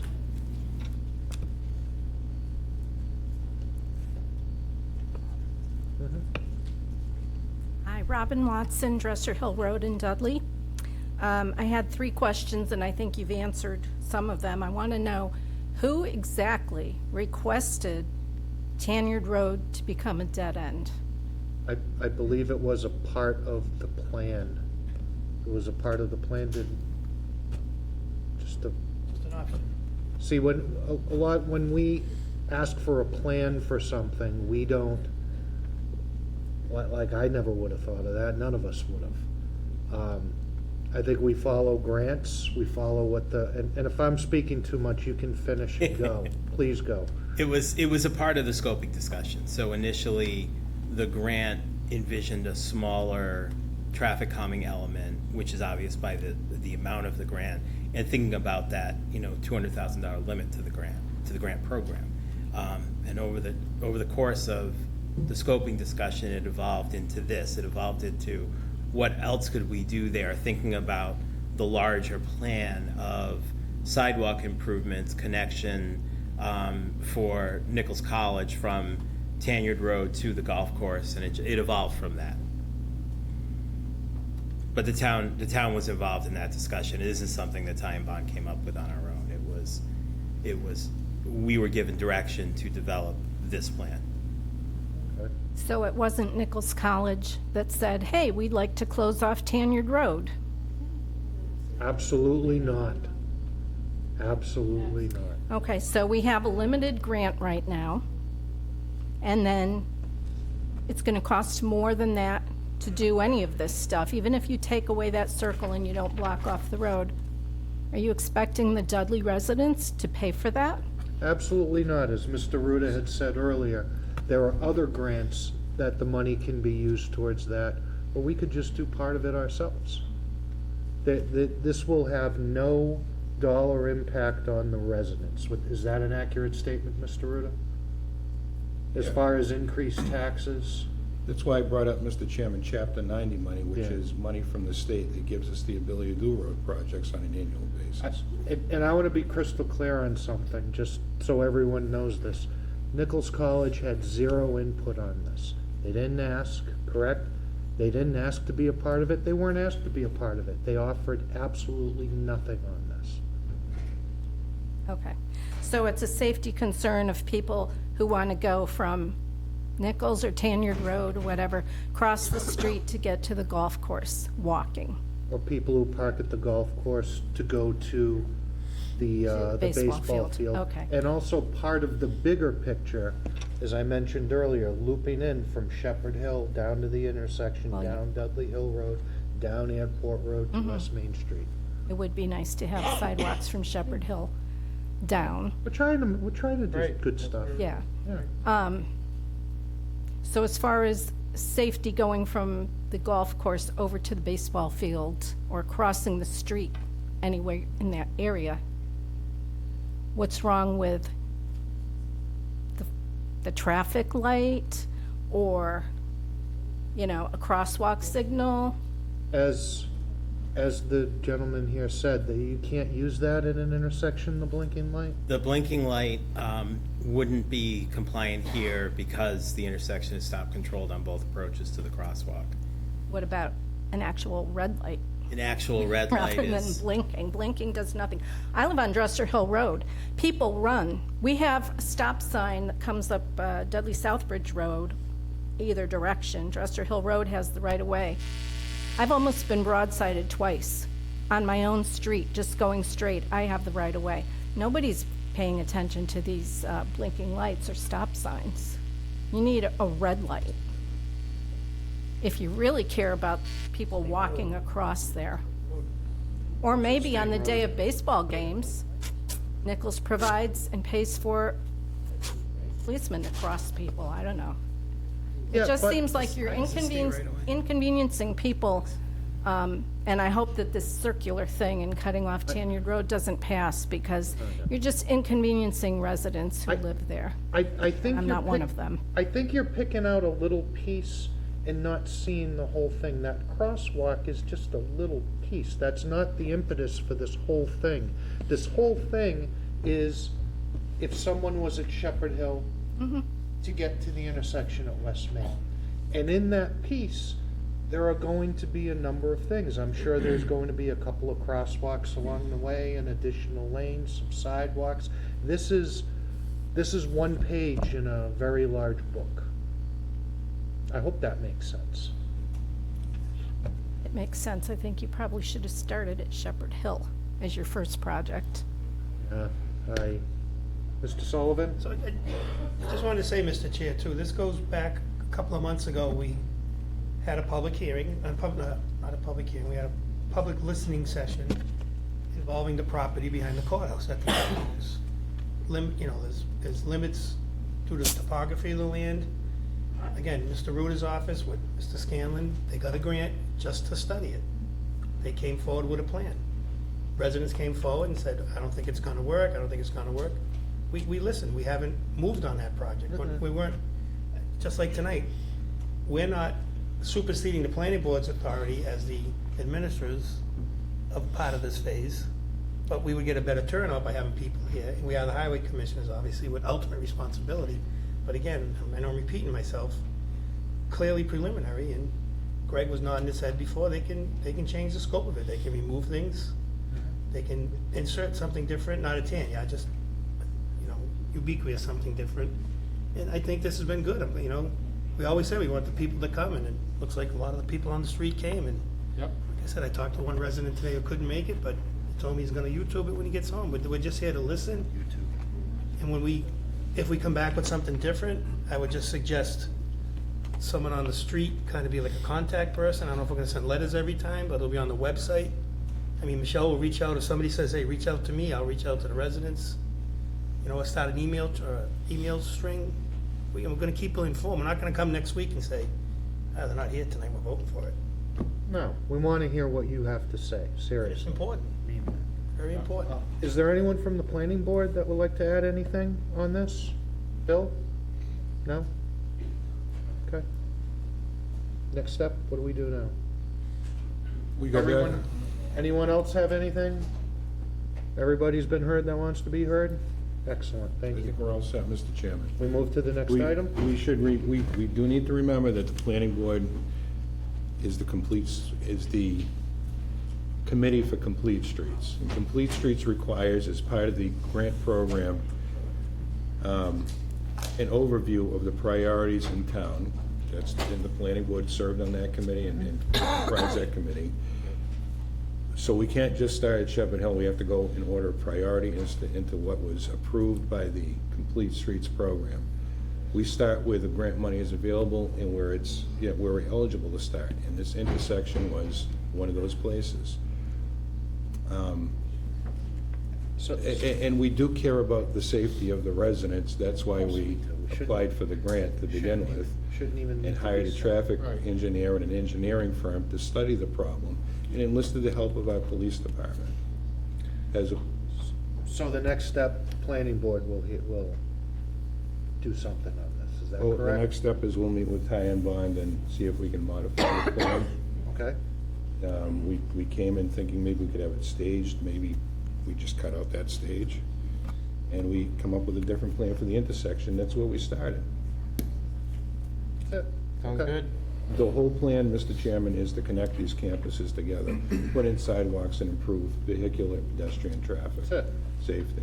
That's the entire, So you folks will be able to Motive walk behind the this. park and shop. You don't have to, it's just,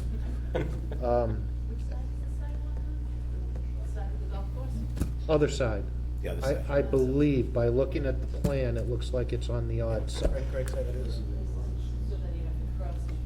That doesn't make a lot of sense. I don't know. Go ahead. On two side roads, you have to go crosswalks. I'm not a civil engineer, I'm just trying to do You know, the right that's thing. That's all I'm that's doing. down the road, Yeah, it's down the road. long and winding road. Anything else on this? We're gonna move on to the Good. next Thank- thing thank then. you, guys. Thank you, Thanks, gentlemen, for coming. Thank you, Jeff, for sitting there. Appreciate it. Next on the agenda, Eagle Scout Project, Riley LePage.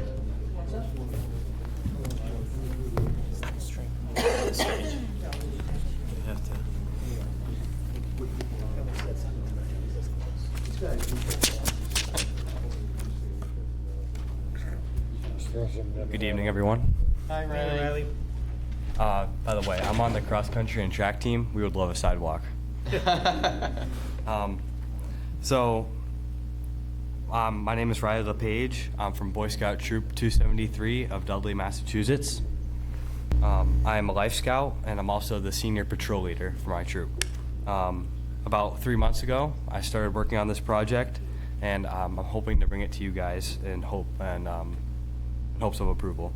So, as part of the process, I also gave everyone a copy at the beginning. So, as part of the process of earning the rank of Eagle Scout, I must complete a project helpful to my community. Requirement number 5 for Eagle Scout states, while a Life Scout, plan, develop, and give leadership to others in a service project helpful to any organization other than the Boy Scouts of America. A project proposal must be approved by the organization benefiting from the effort, your Scoutmaster and unit committee, and the council or district before you start. My project will provide improvement to the Quinnebog Honor Roll Memorial off of Quinnebog Road or Route 131 heading into Southbridge. I will provide details about my project in hopes of receiving approval. Please keep in mind that I am still in the early stages of the project. To start, I am looking to add a bench to the grass area. This bench will be secured with concrete, so it should be impossible or very difficult to steal. The bench will have a saying across the back. The option I'm looking at will be made out of recycled materials to help this project be environmentally friendly. On top of this, I am also intending to install a flagpole and a flag. The flagpole would be about 20 feet high and also secured with concrete. I'm looking into lighting options for the flag at night, possibly solar lighting. Next, the concrete walkway leading up to the memorial, although not in terrible shape, needs a little touch up. I am planning to pull up any patches of grass sticking out of the concrete, fill in cracks, and then edge the grass around the pad. Also, the memorial itself could use a cleaning. My family owns a power washer, but getting someone who has experience washing memorials and gravestones to do it would be helpful. If we were to wash it ourselves, we would make sure it was as environmentally friendly and as respectful as possible. To top it off, there are a couple mulch beds on each side of the memorial, and I would be willing to put new mulch in and plant perennial flowers as well. Lastly, I will go over a few other details. As far as money, I'm expecting fundraising to be a major part of the process. This project will likely be in the range of $1,500 to $2,500. In order to partially cover the costs, I hope to use local business donations. As far as physically completing the project, I would need 10 to 15 people. It is not a large area, so I wouldn't be able to have too many people there at once. I still have a lot more to work on, but I'm enthusiastic and willing to give this project my best. Please consider my proposal and ask any questions you have. Thank you, sir. Any questions? Mr. Sullivan? Riley, congratulate you on your career so far as a scout. I know it's not easy. My children did it when they were younger. They did not continue on as you did. My first thought when I read your proposal, and you talk about power washing and get a specialist, I'm sure you're gonna do it anyway, but I think you would have to involve a veterans agent or the veteran council, because you're gonna be working on one of their stones if you go that far into the project. So I would certainly suggest reaching out to Mr. Rogerson.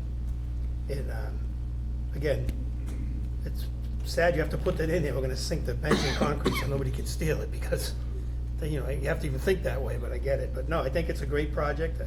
I've been involved now for a number of years, Mr. Johnson, with the Scouts, but we've seen the good work the Scouts do when they come in. The gazebo project a couple of years ago, the bridge on Baker Pond. Yes. And I'm sure I'm forgetting a couple others, but they've always turned out well, and I certainly wish you well in your endeavor. Thank you for this. Thank you so much. Mr. Marcy? Yeah, Riley, I support this as well. You know, congratulations. I've known you a long time as well, and I think, you know, these are the types of things that, you know, make Dudley better. And it, you know, it benefits you as you know, becoming an Eagle Scout, but it's also something that will benefit a lot of people. So I think this is great. You know, Dudley has done a really, really great job at producing Eagle Scouts. So I'm looking forward to seeing it all done. And so good luck and thanks. Mr. Chairman, I just wanted to say to Riley, this is a great proposal. You definitely put a lot of thought into that. And I, for one, appreciate it very much. And if you ever need anything, just come back to us and let us know. But I think this is going to be a great thing to move forward. Thank you so much. Johnson? Thank you, Riley, for not only being very thoughtful in a project that would you know, beautify an area that's should be very important to all the citizens of Dudley and Massachusetts and the United States with the Veterans Memorial, but also having seen your career so far, you've done very well and very thoughtful with the training of the younger scouts as well. So I really appreciate you going this far and you know, get you over the line with all your hard work. So you have our support. Just got to find out if there's any issue the veterans need to be involved. Yes. And I wrote down, I will reach out to them. I'll make sure and double check with them and see if they have anything they'd like to let me know. As they both said, Mr. Rogerson is a tremendous asset. I'm sure he would, he'll be helpful in whatever, whether it's with this or with something else, but he's the person to speak with. But thank you for thank you for standing up and doing something in your community. Thank you. We'll get you his Sir? contact information. Yeah. See Michelle. Doug Macedo, 32 Noble Street. Myself being a veteran myself, of 9 years, 11 months, 28 days, but nobody's counting. I definitely would say I would like to definitely be a part of this, as well as I have a nonprofit organization that I've started. I'm the founder of it. I would like to make a donation to it. So when you're done today, I would like to definitely speak to you and even be able to help out with this. And I think veterans all together would stick by this by being, you know, a band of brothers and sisters in arms. It means a lot. Thank Thank you you so much, sir. Yes, I will speak with you after. Thank you for that. Yeah. Thank you so much. This is what happens when people come to a meeting. Good things happen, so Best one we've had in a keep while. coming back. Anything else on this? Good luck. Thank you very much, Riley, and Okay. as it was said, if you need anything, please reach out. Thank you. Thank you all so much. Seeing you back. Yep. Next on the agenda, election warrant, sign. Looks like we have to sign an election warrant. Yes. I think we can skip number 10, Mr. Chairman, so I just noticed that. Sure? Yeah. You want to do it twice? No, once is enough. She gave me 5 copies.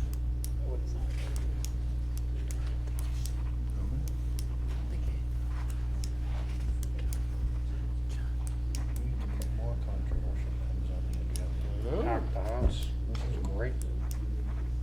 It's not an echo chamber. Wonderful. It's close to the record.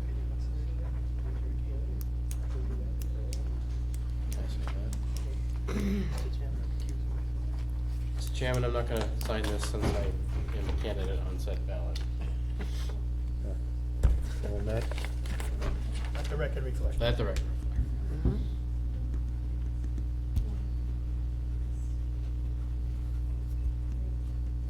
And while we're signing, Mr. Chair, to the administrator, it's February 6th? Mm-hmm. February 6th. February 6th is the election. What time are the polls open? 8 to 8? Just wanna, hate to sound like Mr. Joseph, but just so someone at home will have a question.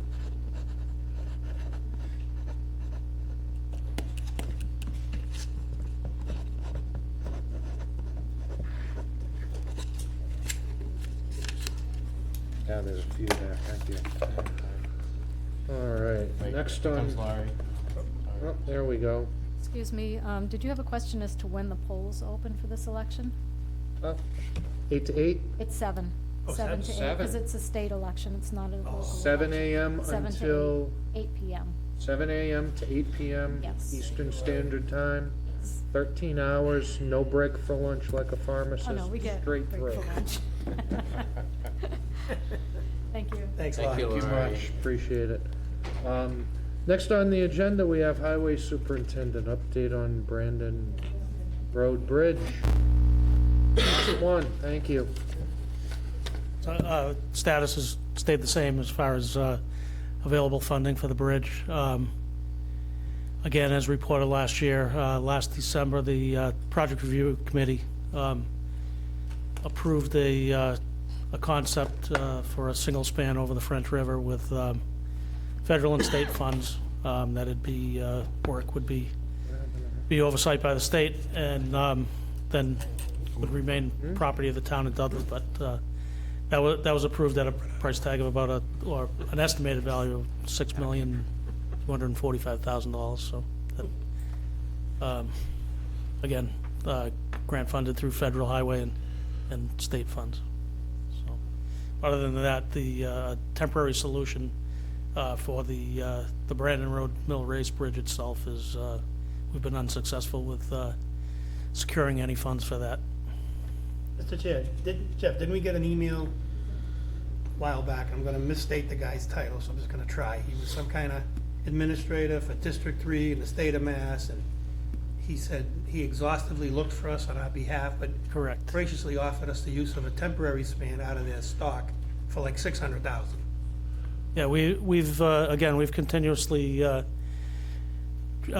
shaking every tree to try and find a funding source. And you're right, Barry Lorian, who is the director of the District 3 Office of for Mass Highway, had written back to us after asking. We had again sent out a communication to him asking if there were any type of grant fund that would or available fund, that we had some news that there were possibly some sort of pothole legislation or something that had come through where that would maybe loosen up some additional funds, and that was not the case. So, Thanks, Jeff. Thank you, Jeff, just one last question. I know the state is going to be fixing this at some point, correct? But argument's sake, we're impatient. We can't wait the 8 years to do it. What would something like that cost? $5 million, $2 million, $10 million? The estimated value for a temporary solution for the bridge was about $1 million. What about a real permanent fixed? We didn't get a value on that. So the situation is there's two spans. So there's the mill race, which we demolished last year. We subcontracted that. Utilized Chapter 90 funds to do that. The second span over the French River is jointly owned by, technically the French River is the boundary between Dudley and Webster, so that bridge is technically owned by the two communities. The flood capacity in the Brandon Road mill race span has to be maintained, so the final concept would be to replace that French River Bridge with one span. That's a cast-in-place structure that I believe was built in 1926. So it would be unwise to think that you would put in a permanent solution with the Brandon Road Bridge and then risk not incorporating that in a single span with that additional flood capacity in one span. So that was what the project review committee accepted as their final solution, and with an estimated value at $6 million, slightly over $6 million, but that was obviously that's today's funds. Everybody knows the time frame that these work to. If you could point to the 131 bridge and the time frame that's worked to. I think that's out to an 8 or 10 year time span that since the original concept. I think the construction's to begin on the next fiscal year, FY25, and so I think you could fully expect by the time this comes around, it may possibly be an 8 to 10 year period, and that price tag, if it $10 million, that We're it's waiting an on unknown. the state for this because we're not gonna. Correct. We're on the tip sheet, Mr. Chairman, so we have to wait until they come around to our project. So it's right now it's $6 million worth of being patient. We can get the free modular bridge, but it's gonna cost $1 million to engineer it and put it up. They'll give us the bridge, but then you have to pay for the engineering, the assembly, the construction, and everything that goes along with it, so. I don't think there's an appetite in the community to spend that. So the state does have panels for acro bridges. They come in 10-foot sections. This is a 55-foot span, so a 50-foot span would be manageable. We'd have to buy pieces to make up the additional distance. It'd have to be engineered. It'd have to be put out to bid for assembly. It's essentially like a lattice bridge or lattice truss bridge. It's a temporary solution. In communicating that to us with, the definition of a temporary bridge, they gave examples of temporary bridges that have been in place 50, 60 years. There's one in statewide. Lowell that's been there almost as long as I've been alive. Yeah. So, again, the state does have these in inventory from the Southeast Expressway expansion project that they store in Littleton, and I think somewhere in Weston, Mass, Chicopee, or somewhere in that area. But again, that's still $1 million price tag. Thank you very much, Jeff. Appreciate it. Next on the agenda, Richard Carmignani, Treasurer Collector, request to fund and hire a part-time position.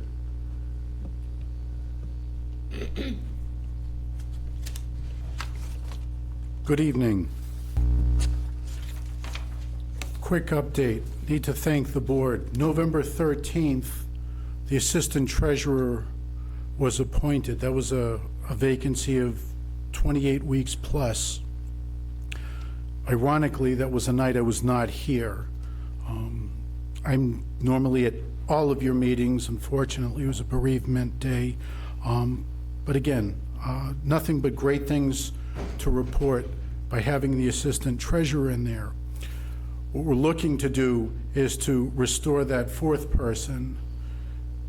Prior to 2012, we had 2 offices. Each had 2 full-time people.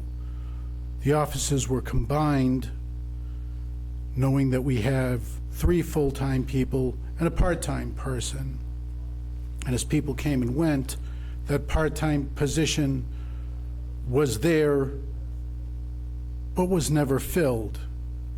What I'm looking to do now is to restore what was originally there so that we can catch up to what wasn't done during the summer and the fall and make some time to do some training. A quick summary, I'm not sure what the board's pleasure is, how deep. I've got 3, 4, 5 pages worth of things to give you what I believe has gone on end of spring, beginning of summer. We had budgets that were in question. There was always funding for an assistant, but the position remained vacant. I understand that there are some challenges going through. There's a period on the sentence. We have funding. There is money in the line item for the Assistant Treasurer's salary that was hired on November 13th that will remain unspent for the year. So we have money in the existing budget. We're looking to fund this position so that the peak hours of the day, we can prioritize everyone's best efforts. On a Monday or on a Tuesday with a Monday holiday, payroll needs to go out. It's not a maybe. If the payroll isn't in by 2 o'clock, people aren't going to get paid on Friday. Bad scenario to be in.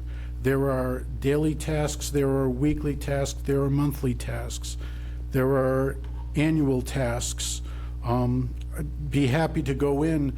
The vacancy occurred just about 1 week into the open enrollment for the health insurance. So with 2 people in the office, 1 person did the open enrollment. During the course of the summer, we had an actuarial valuation for your other post-employment benefits. It was done by me after hours. Continuing on this list, we had not 1, but 2 workers' compensation audits because we still have claims outside on the previous vendor. So both of them were done. Happy to continue along. In the board's previous discussions, Thursday nights, which changed into Monday nights, the town clerk and the treasurer collector's offices have been the ones that stayed open. There is a priority, and if people are coming in, they are served. It is a chance for an off hour for someone to receive service, answer emails, what have you. We also have the diligence to go through, and if nobody's coming in at the counter, there is always additional work to do. Ironically, we had an audit this year, which was scheduled the week after the vacation. So in addition to that vacation week, me being by myself in this office or with a single part-time person for 8 hours, I did all of the audit prep and went through and did the audit. The audit was successful. So I've taken the direction of the Board of Selectmen, making the continuation of services a priority.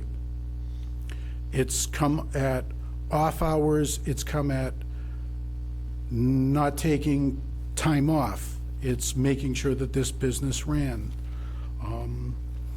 End of June, we had a payroll update. The older payroll system does not exist anymore. The earnings codes that were used for the previous 20 years were all scrapped, and now they are all migrated over to the newer VADAR codes, in addition to tying in all of the general ledgers.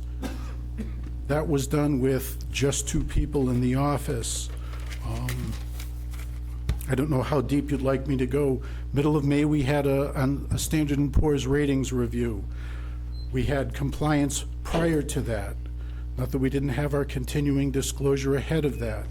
We borrowed money from the state, and we went out to bid for 2 separate offerings. In November, I'm surprised I didn't get a flat tire for this one, we did all of the tax titles. I was the admin on all of it. They were all taken care of prior to the arrival of James. So there's been 2 people taking care of all of this. For tax title, as much as we still have the VADAR system, there is still the Hobbs and Warren form that's filled out for everything. There's also a spreadsheet in Excel that ties out, as well as all of the source documents, including all of your demand bills, notice of advertising, so on and so forth. So as far as compliance goes, I feel like an elf making cookies at night, making shoes at night, excuse me. A little bit of tumult at the end of June, beginning of July. We had people leaving. All of the ETFs were done by one person. It was a division of labor. So I came back early from a single meeting to do an onboarding for someone just to make sure that things didn't stop. All of the separations from service, all of the changes from people, whether or not they were in a health insurance or a voluntary benefit. As far as the replying,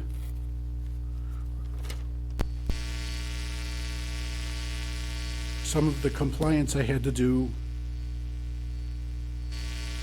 9 audits. Previously, the town administrator had mentioned there are some expected retirements. I did 9 audits, which means dollars earned for the last 20 years, including validations, tying out to a W-2 or what have you. In addition to all of that, the 1095s get reported plus the W-2s. Again, this all fell on one person while the other took care of other things.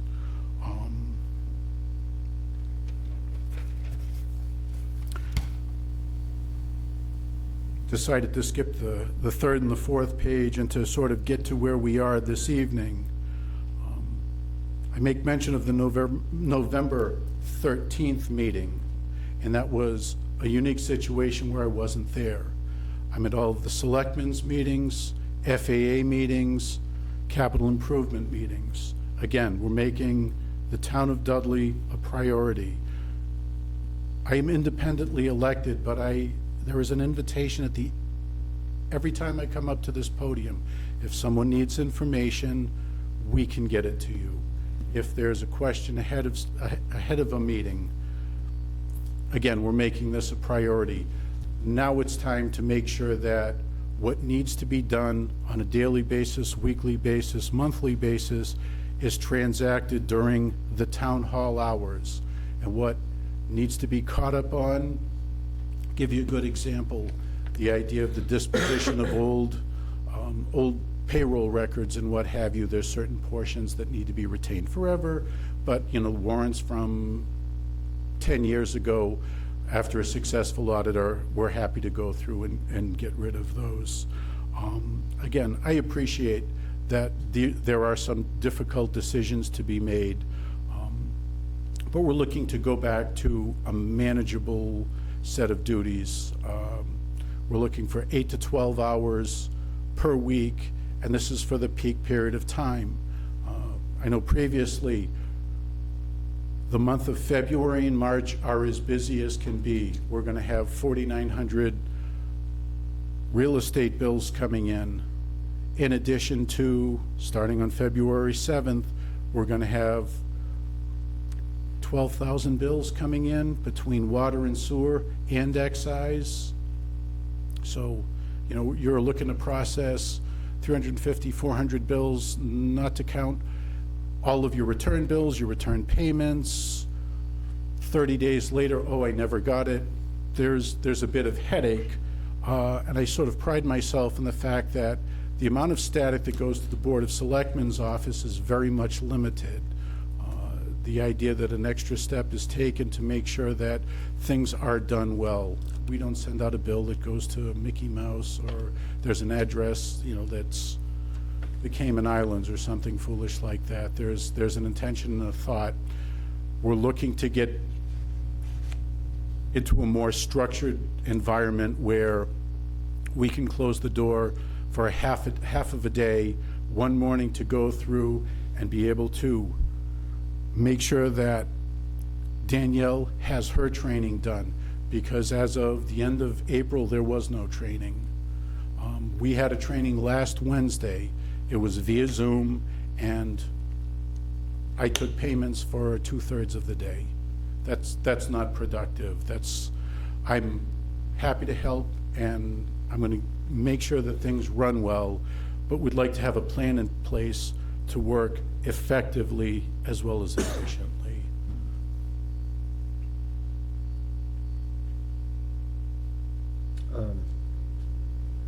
Anyone have any questions? I've got. Go ahead, you go first. My question is, I received an email from the assistant collector making the same request, but it's worded a little differently than what you had said in your email. Should I ignore this one and pay attention to yours, or I'm just not clear? I think it was someone else's advocacy validating that there's work that needs to be done, and we need to go through and right the ship. I made mention of the payroll. Originally, we should have already had the payroll self-service in place. End of June, when I was contacted by the people at Harper's, none of the framework was there, so it was a matter of deconstructing it, realigning what needed to be done, and putting it together. We haven't got enough No, I was time or just framework in place to go through and to be able to hand that off. And to go that next step deeper, instead of the manual entry, it was going to be a remote entry so that it would be a collection of department head inputs with review by the accountant and the treasurer, as opposed to, I still get a stack of papers. I was just confused. I've never, in all my time here, I've never received a request for additional staff from anyone other than a department head. I was just confused. Mr. Chairman, Yes. I think there is some merit to that email, in that this is the person who had made a comment when she was originally onboarded that this onboarding was dissimilar to what she had working for a Fortune 500 company. So I think it was sent with the most positive intents. I took it as, this is a great opportunity to allow the Treasurer Collector's Office to do more in that same 40-hour week. I understand. We're not a Fortune 500 company. It's Dudley. Mr. Sullivan? So, thank you, Mr. Chairman. I just wanted to add a little historical content to it. If I say something incorrect, and Rich can clarify me. So in 2012, when the positions were combined, there was a vacancy in the collector's office, and the plan came forward to combine them. At the time, the Board of Selectmen, I don't know if it was unanimous, it was definitely majority, asked for that not to happen. at that time. We wanted to study it more. The argument was made, a lot of municipalities do it. You know, the counter argument at the time was a lot of them were appointed. The position was created through a citizen's petition at town meeting with a negative recommendation of the Board of Selectmen. And yes, there was, I believe, a full-time collector, treasurer, one full-timer, and Rich said there was a part-time position that was never filled. So to say to restore is not, I mean, it's accurate, but we never had, it wasn't like we got rid of someone, we haven't replaced it. And to play devil's advocate for a moment, I would submit if the, and it's no reflection on the work, the people, I would submit if the scope of this job has changed and it's become greater, is it, I know he's asking for part-time staff now. I can't have a crystal ball, as you said earlier.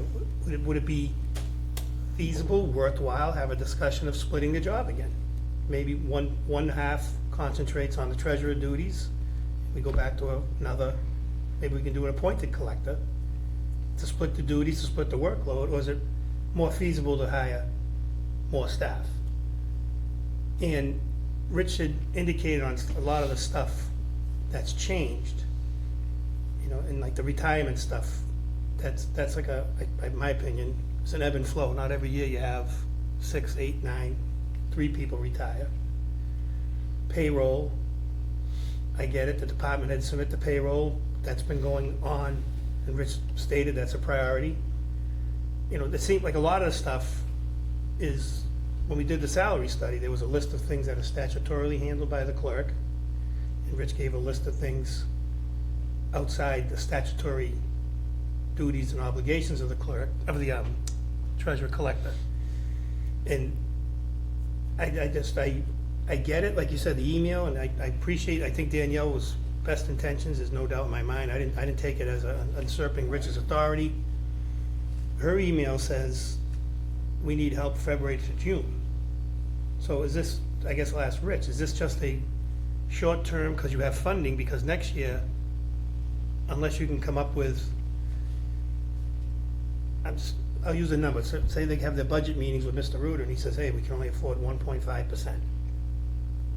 If this position were to be funded out of existing funds, which will no longer be there as of July 1st, and to be fair, looks like we're gonna have another interesting budget season, but it's this job, like Lori's, when the clerk came before us, it was a set goal, set, and sunset. It's gonna end in November after the elections. Or is this a position that we're gonna look for, like you said, 8 to 12, so July 1st, is it, you're gonna come with your budget and say, hey, I went up a little bit because I wanna keep the person on 12 hours?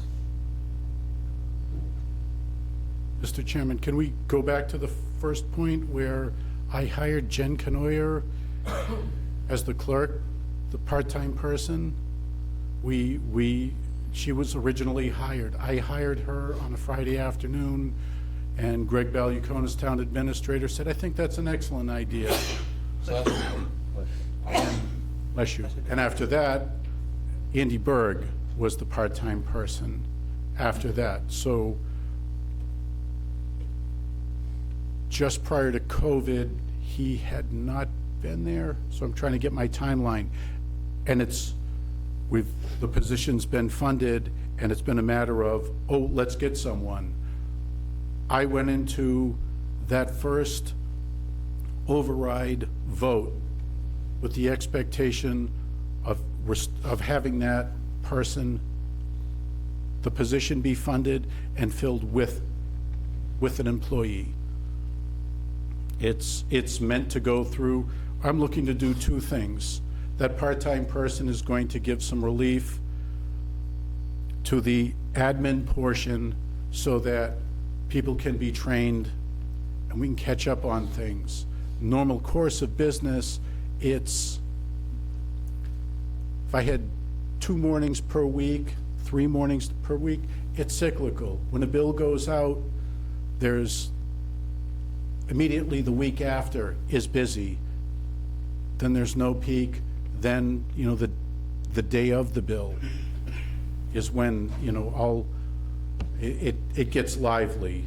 You need to provide service. There is every option to go through and get your payments made, but there is still that element that is looking to hand money across the counter.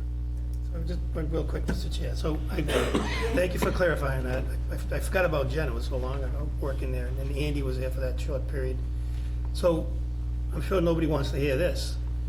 If this position is filled, and I'll just use 12 because that seems to be somewhere where we're at, 8 to 12, would any of that 12 fall under the indirect cost? I know Scott's jumping out of his seat, that is already paid to your office to handle their billing, so that that person, none of that salary would be absorbed if they did any kind of work, stuffing envelopes even of water sewer bills?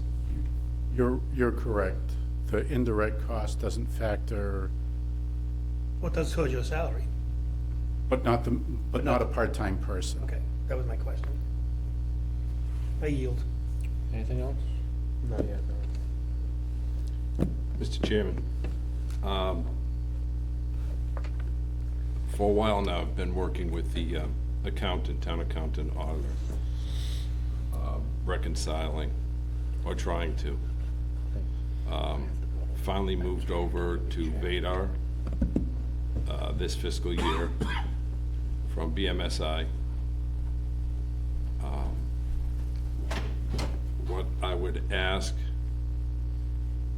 from the treasurer collector are a couple questions to help me understand the process a little better. And the first question is, do you use the Vadar cash books? Our cash book's not set up. Okay. How about the auto reconciliation? Checks they get generated to a positive pay, but it's not the cash, it would be a function of the cash book. Auto reconciliation would reconcile monthly to your bank accounts. Do you use scan codes that are on the bills, any of them?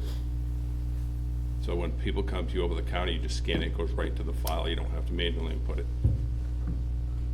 Don't believe Vadar has that option. They do. I okay. talked to them already. Okay, none of that was shared with me, so. Well, that's my next thing to the chair, to the board.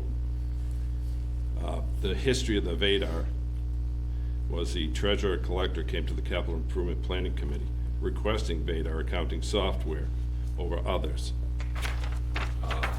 Now, the cost of it is tens of thousands of dollars.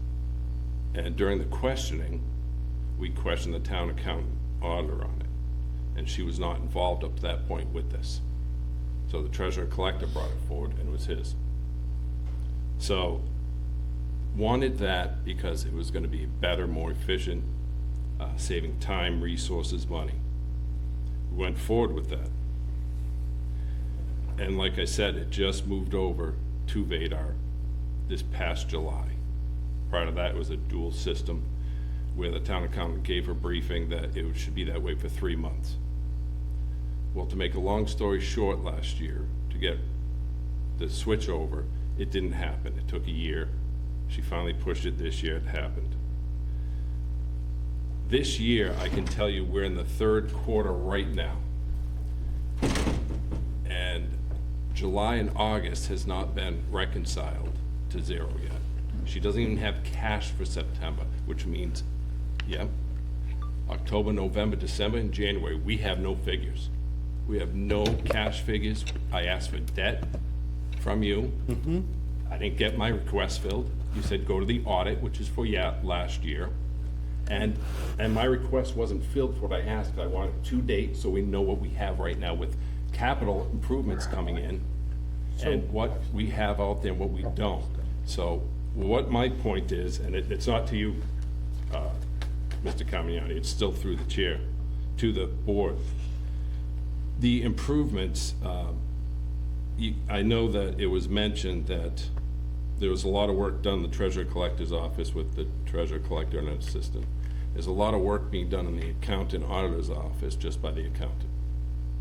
Now, the town accountant audit had to take classes, communicated with Vadar personnel continuously on her own, going out and doing it. Learning the Vadar system on her own time even, as well as town time. improving our skill set to get every possible penny and operational capability out of the system, okay? Email after email, town accountant auditor requesting cash reconciliations, receipts, revenues, payables, corrections, explanations, etc. And this hasn't happened just once, but many times. A lot of the requests are not answered until there's a second request, and even then, it's usually a reason why it hasn't been done rather than the answer to the actual request. So with time lost from this, when there's an unresolved issue, the town accountant audit has to go to the treasurer collector's office to get the answers, and this takes away from her limited time, as she doesn't have anybody, not to mention 2 full-time people, working for her in her office.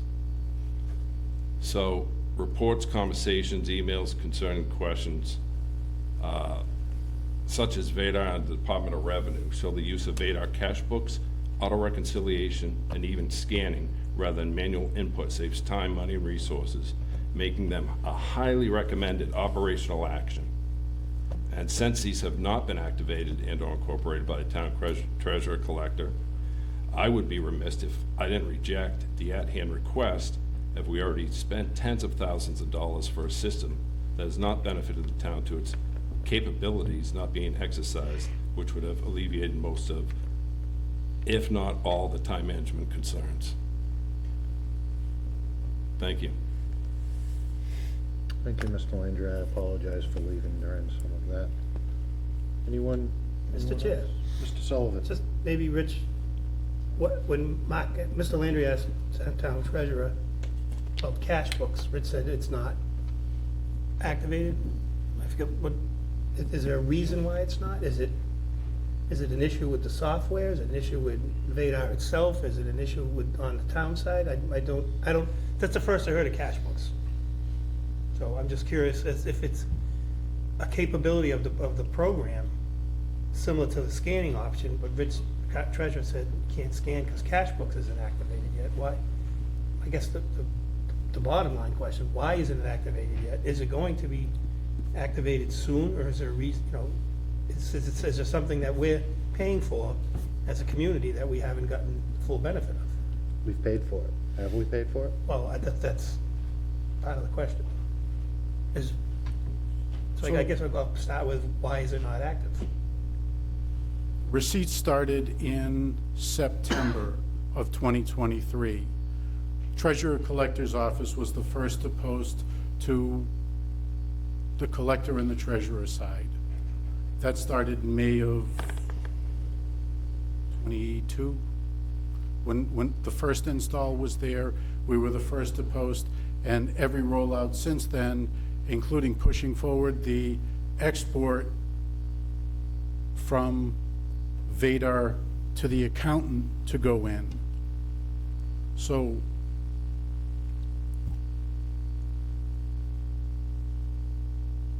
I don't know if it's making sound like I'm digging my heels in and not doing something. We were the first to do things. We've pushed something else forward.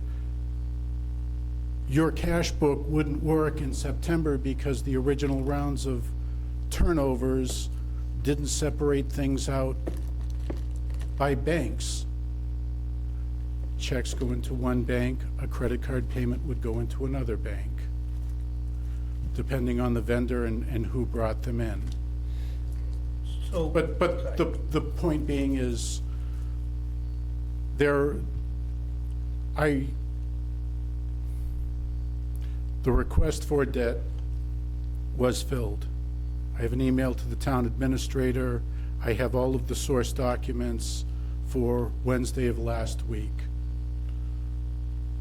As far as the rest of the information, it's all of a sudden a vilification. I sent a reply back. If there was a question on any of this, that I'd like to hear it ahead of this. I received the assurance that there are no issues. And now we have all of a sudden this. I have an issue with this. There's clearly been several conversations going on outside of this, and now we're getting accusations made. I came here with a single goal. We've demonstrated that there was a vacancy in the office for an extended period of time. The board had sent a message saying, we need you to make this work. My return to you is, I have made this work. Thank you for restoring that full-time person. I need to go through and to have that part-time person restored so that the work can be done. And as far as a refusal to do something, I don't believe that's true. So, Mr. Chair, I wasn't being accusatory. As I said, tonight was the first I heard of cash books. And I guess my question was, if we began our transition to VADAR in May of '22, my question was it VADAR that didn't, I guess maybe I wasn't clear, I'll try to be more clear. Was that option not provided to us as soon as VADAR became available? Does cash books work as Mr. Landry said? We spoke to the accountant. Would that lead to scanning bills? I hope it wasn't me. I wasn't trying to be accusatory at all. I don't understand the I understand the concept of it. I don't understand the nuts and bolts. And to be frank, I don't think I should have to as an elected selectman. I don't touch anybody's tax bills. I don't touch anybody's real estate.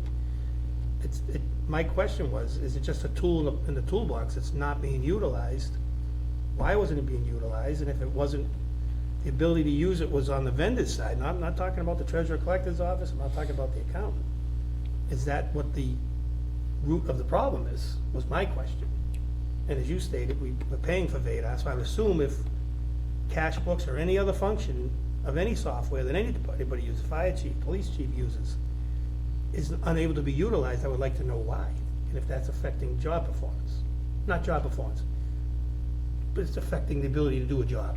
How's that? Okay. And that's the way I really mean it that way. I'm not saying job performance, that someone's not doing their job, if it's affecting their ability to do their job. I'm kind of confused. So we have a software, we paid for it. We're using the software, right? We are. Okay. We're using all of it.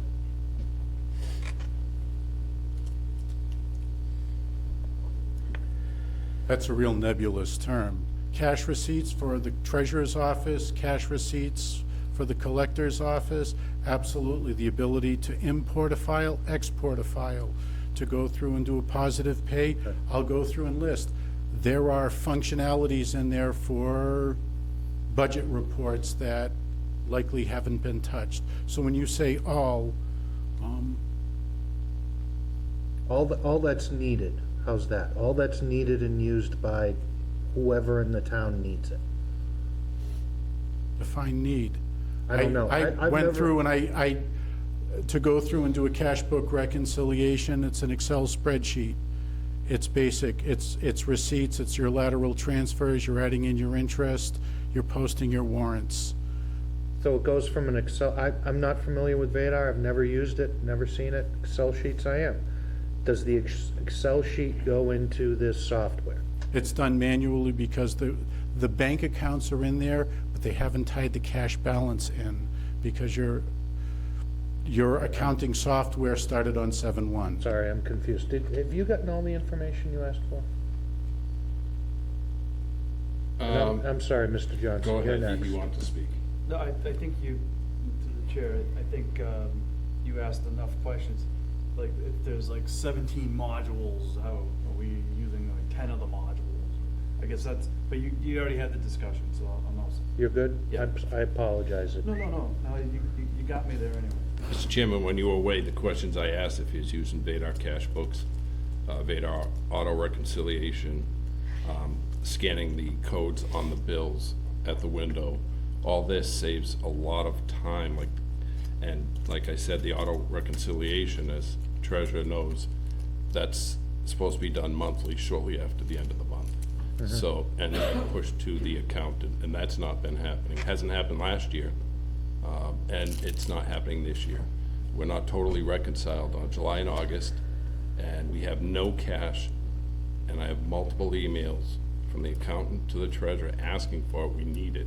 Still doesn't have it at the end of today. So we have no September, October, November, December, or January. So if we had to make a decision on it, then right now, on numbers, we don't have them.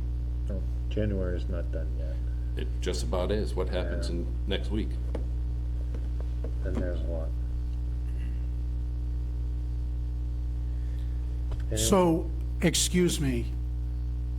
So the email that I got today with a question on a receipt that was posted to Vadar that had a question on the account number, so you do have it. No, I don't have that. I don't know what you're talking about. Your accountant had a question on the cash in October. So your statements are fueled by bits of information. No, I asked her today, do you have September's cash? She said no. I don't know how you're gonna. Okay. Did you give it? Does she have it? As of yesterday afternoon, everything was transferred over, absolutely. Okay, because as of for today, she said she doesn't have it.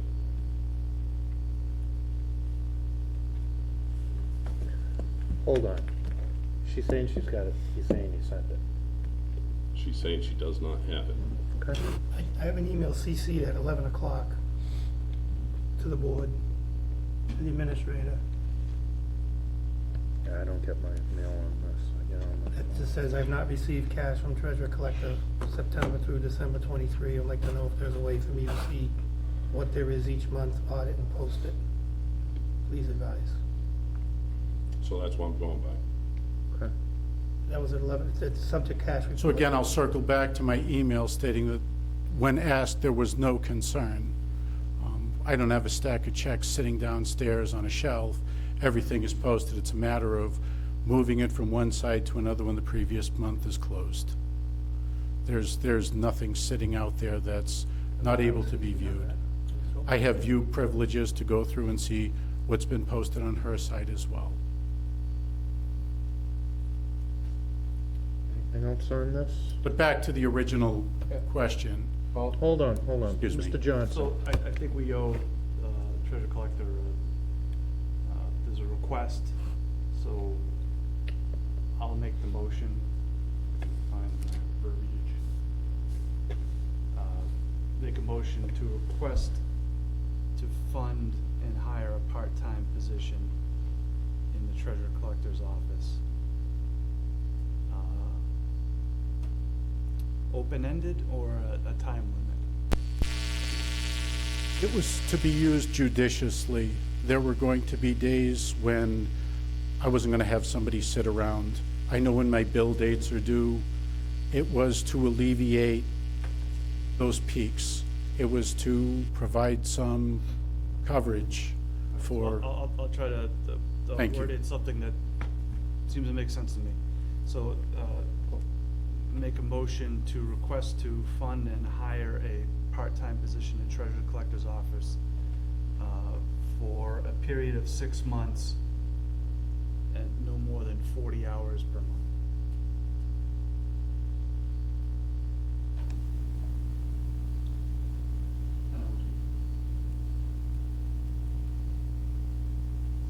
Reassess after 6 months. That's why it's a 6-month time. Second for discussion, Mr. Chairman, that crosses 2 fiscal years. What the question I was gonna ask was, Rich, do you have money in your budget to cover this until the end of the year? Yes, I do. Very beginning of this, we had the assistant treasurer funded for the entire year. Try not to make any end of the year burnouts for purchases or anything. This was going to be just as needed. Clearly, there are going to be weeks where would be needed. There are going to be other times where just a modest bit of help.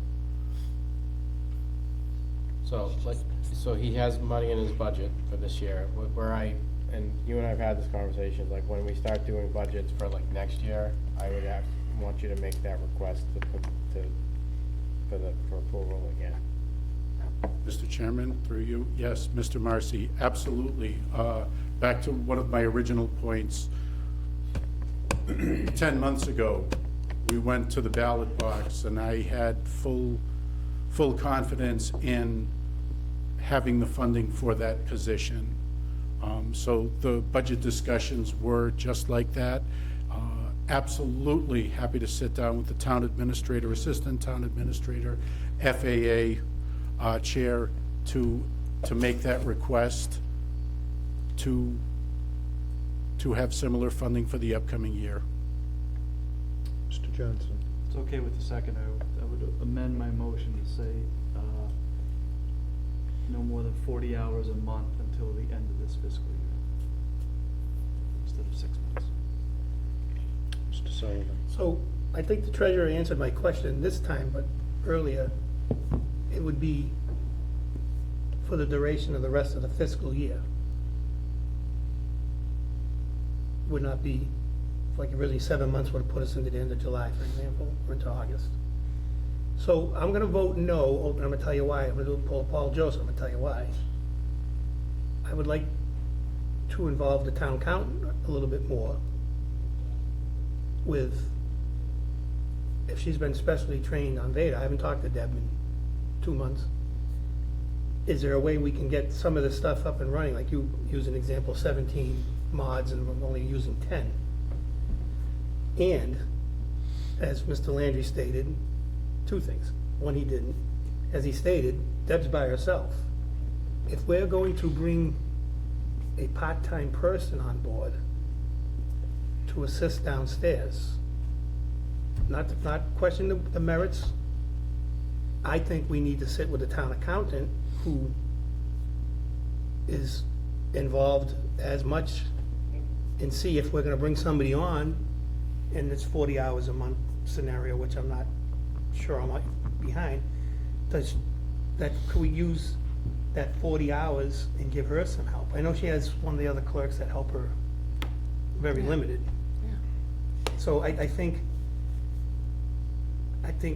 Mr. Landry's points about the VEDA, and again, the cash books and the scanning, anything to increase efficiency. But if we're gonna try to help fix an issue downstairs that also affects somebody upstairs that's all alone, she's 4 days a week, I think I guess if we're gonna try to do something, we should try to do right. And go back to the override request and the assumption the position was gonna be filled. Funding for the override for town hall administration was defeated. We all know that. And highway was defeated.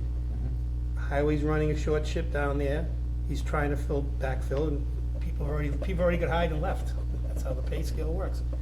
So it was defeated, and Mr. Ruda with the financial team, with all the employees, we, as a group, on our behalf, on the townspeople's behalf, those are the people that are watching and paying attention, that question pennies and dollars, which is great. It was defeated. We did not have, the expectation we would have funding, but we did not have funding. And again, not to revisit history, because I don't get involved in day-to-day stuff, but I know that there was opportunities for people to go down, interns, what's her name we paid OT to help?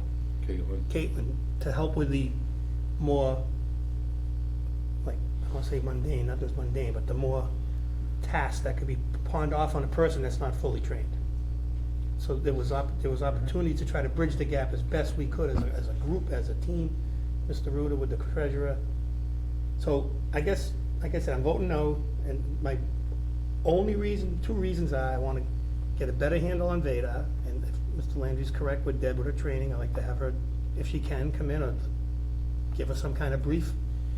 And if we're gonna give a little bit of help downstairs, we should see if there's a little bit of help needed upstairs, because maybe someone can come in the same time frame, hourly frame that Mr.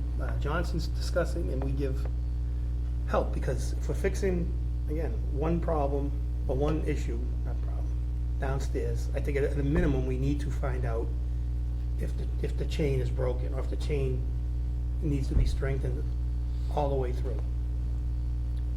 If that makes sense. Go ahead, Mr. Carmignani. Mr. Chairman, through you, Mr. Sullivan, I will be here to make sure that more than 40 hours per week gets put to your town accountant. It is a pinch point. You have one person who runs checks for a few hours. That position is understaffed. It is potentially a vacancy. Your incoming accountant or some professional along those lines should be in that office, absolutely. Anything else? Completely separate from, I wasn't talking about the accountant position, whether it's Deb or if Deb leaves and someone comes in. I'm talking about, again, a support position, Mr. Chairman. Correct. Yes, absolutely. if she needs Okay, let's a little wrap bit of this help, Well, I'm just saying, if she needs a little bit of help too, it doesn't make sense to piecemeal an approach. If we get one person in here that can help, and if it's as simple as running checks or as simple as stuffing envelopes at $15 an hour instead of the staff. there's a motion and a second on here. I have a concern, but I'll let you go first, Mr. Marcy. No, go, you concern, because I want the motion. Mr. Ruda, on the next agenda, could you please put fiscal and operational review?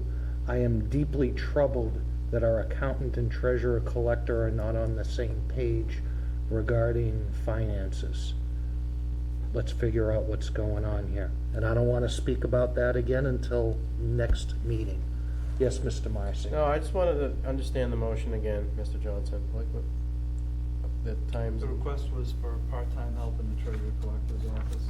So I said, the time frame would be until the end of the fiscal year. And it would be for no more than 40 hours. per Hours a month. week. That way the flexibility could be if some weeks are busier than others.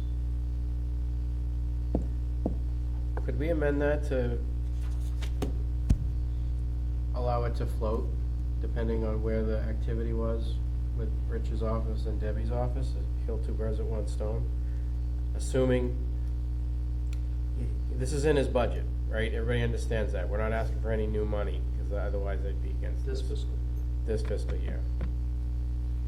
Does that make sense? As opposed to amending it, I would suggest it gets withdrawn, just gets reworded to include any changes as opposed to amending it. So if the mover and the seconder withdraw and he wants to reformulate, or you want to formulate a different question, You want to table it till next meeting? or table it. Or table it, I mean, It's it would be a starting to better, sound it convoluted. would better be a better discussion if we had Debbie here. Done. It's coming pretty clear to me. I mean, but like I said, he made an ask. So I just wanted to make sure we were responding to Rich's ask. Will you withdraw your motion, I'll table it? Or do you want it to go to vote? If during discussion, it sounds like we need more information to even consider it. Yep. I'd be willing to withdraw it until. Excellent. And motion to table, Mr. Chair, automatically Come back. forces it back up at the next meeting. Done. Well, you can do that, I can't. Well, I can withdraw. Yeah, you can withdraw, but he wants to table it, he can do it.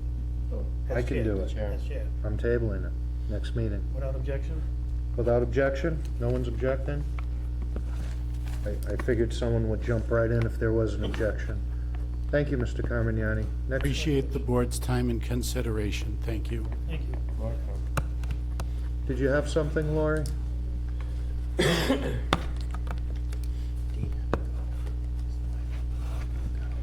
What?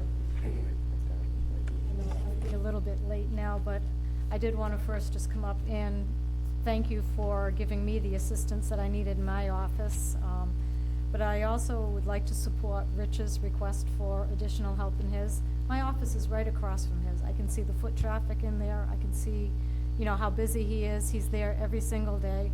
People have taken vacation time. Rich hasn't taken that this summer, myself included. I've taken vacation time, like he mentioned, he had to come back from a training. So I can't answer or speak to the Vadar part of it, but I can to how busy that office is right now. And if he's going to put some time to the Vadar and work with Debbie to get it up to full potential, I think he really needs somebody in his office. And if he's got the funding for it right now, I just feel that each department should support each other. We're all here for the same purpose, to make the town work. So, thank you. And Lori, until that happens, do you have your person now? I have mine, yes, and thank you for Okay. that. Can you spare them at all to help out since In the he's election so? year? absolutely not, but that's why I Okay, can. I was just checking. That's Thank you. why I can sympathize with what he's doing. I mean, there's Just- no way we could get things done, and I'm sure he's in the same boat right now too. And if he has the funding and just needs a person in there, it might help the Understood. situation. Thank you. Right, and thank you, Laurie, for that, Mr. Chairman. I think we're sympathetic to the fact we need more help. It's just like, but until you have everybody in the room to like decide what it's gonna be, that's the best way to go, I believe. That's not a no. Nope. Next on the agenda, student representative. Actually, let me know if she had to leave. She had to leave. Actually, departmental communication, we didn't finish everyone. Police chief, do you have anything? Just real quick, National Grid Gas started work up, replacing the main up on Dresser Hill number 2. They're gonna go all the way up to Dudley Subbage Road. If you travel through those areas, there's a strong odor of gas. They're gonna try to fix that over the next couple months. Also, I wanna thank Lori and Jackie from the clerk's office. She helped me with the ACO registration violations this year. There was over 200 of them. Then we were able to knock that down to, I believe, 30 to 40 violations that were sent to court. As of right now, I believe there's about 10 active violations pending. So this month, try to register your dogs. Not only does it help pay for the ACO position, it helps fund the expenses, and also helps, if you register your dog, actually helps us locate the owner of the dog if something should happen to the dog. Like a week ago, our officers responded to a car versus a dog. Dog was severely injured. Officer Pacheco was on duty. He was able to scoop up the dog, put him in a blanket, and transport him right to Tufts. And we were able to locate the owner within a reasonable time frame. So just want to let the townspeople know that register your dog, so that way we can try to help you if you do report your dog missing or we find it. Thank you. Thank you, Chief. George, did you have anything?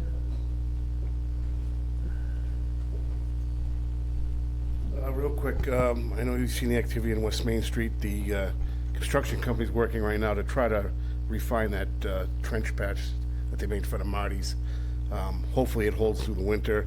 I know it's been a problem. We'll see how it does. There's no guarantees, but at least if they're doing the work right now. And the other thing is, all the couple of years of projects that we've gone through are now come to fruition. Everything is coming online now. And if you notice, we just moved that temporary tank down at Station 3.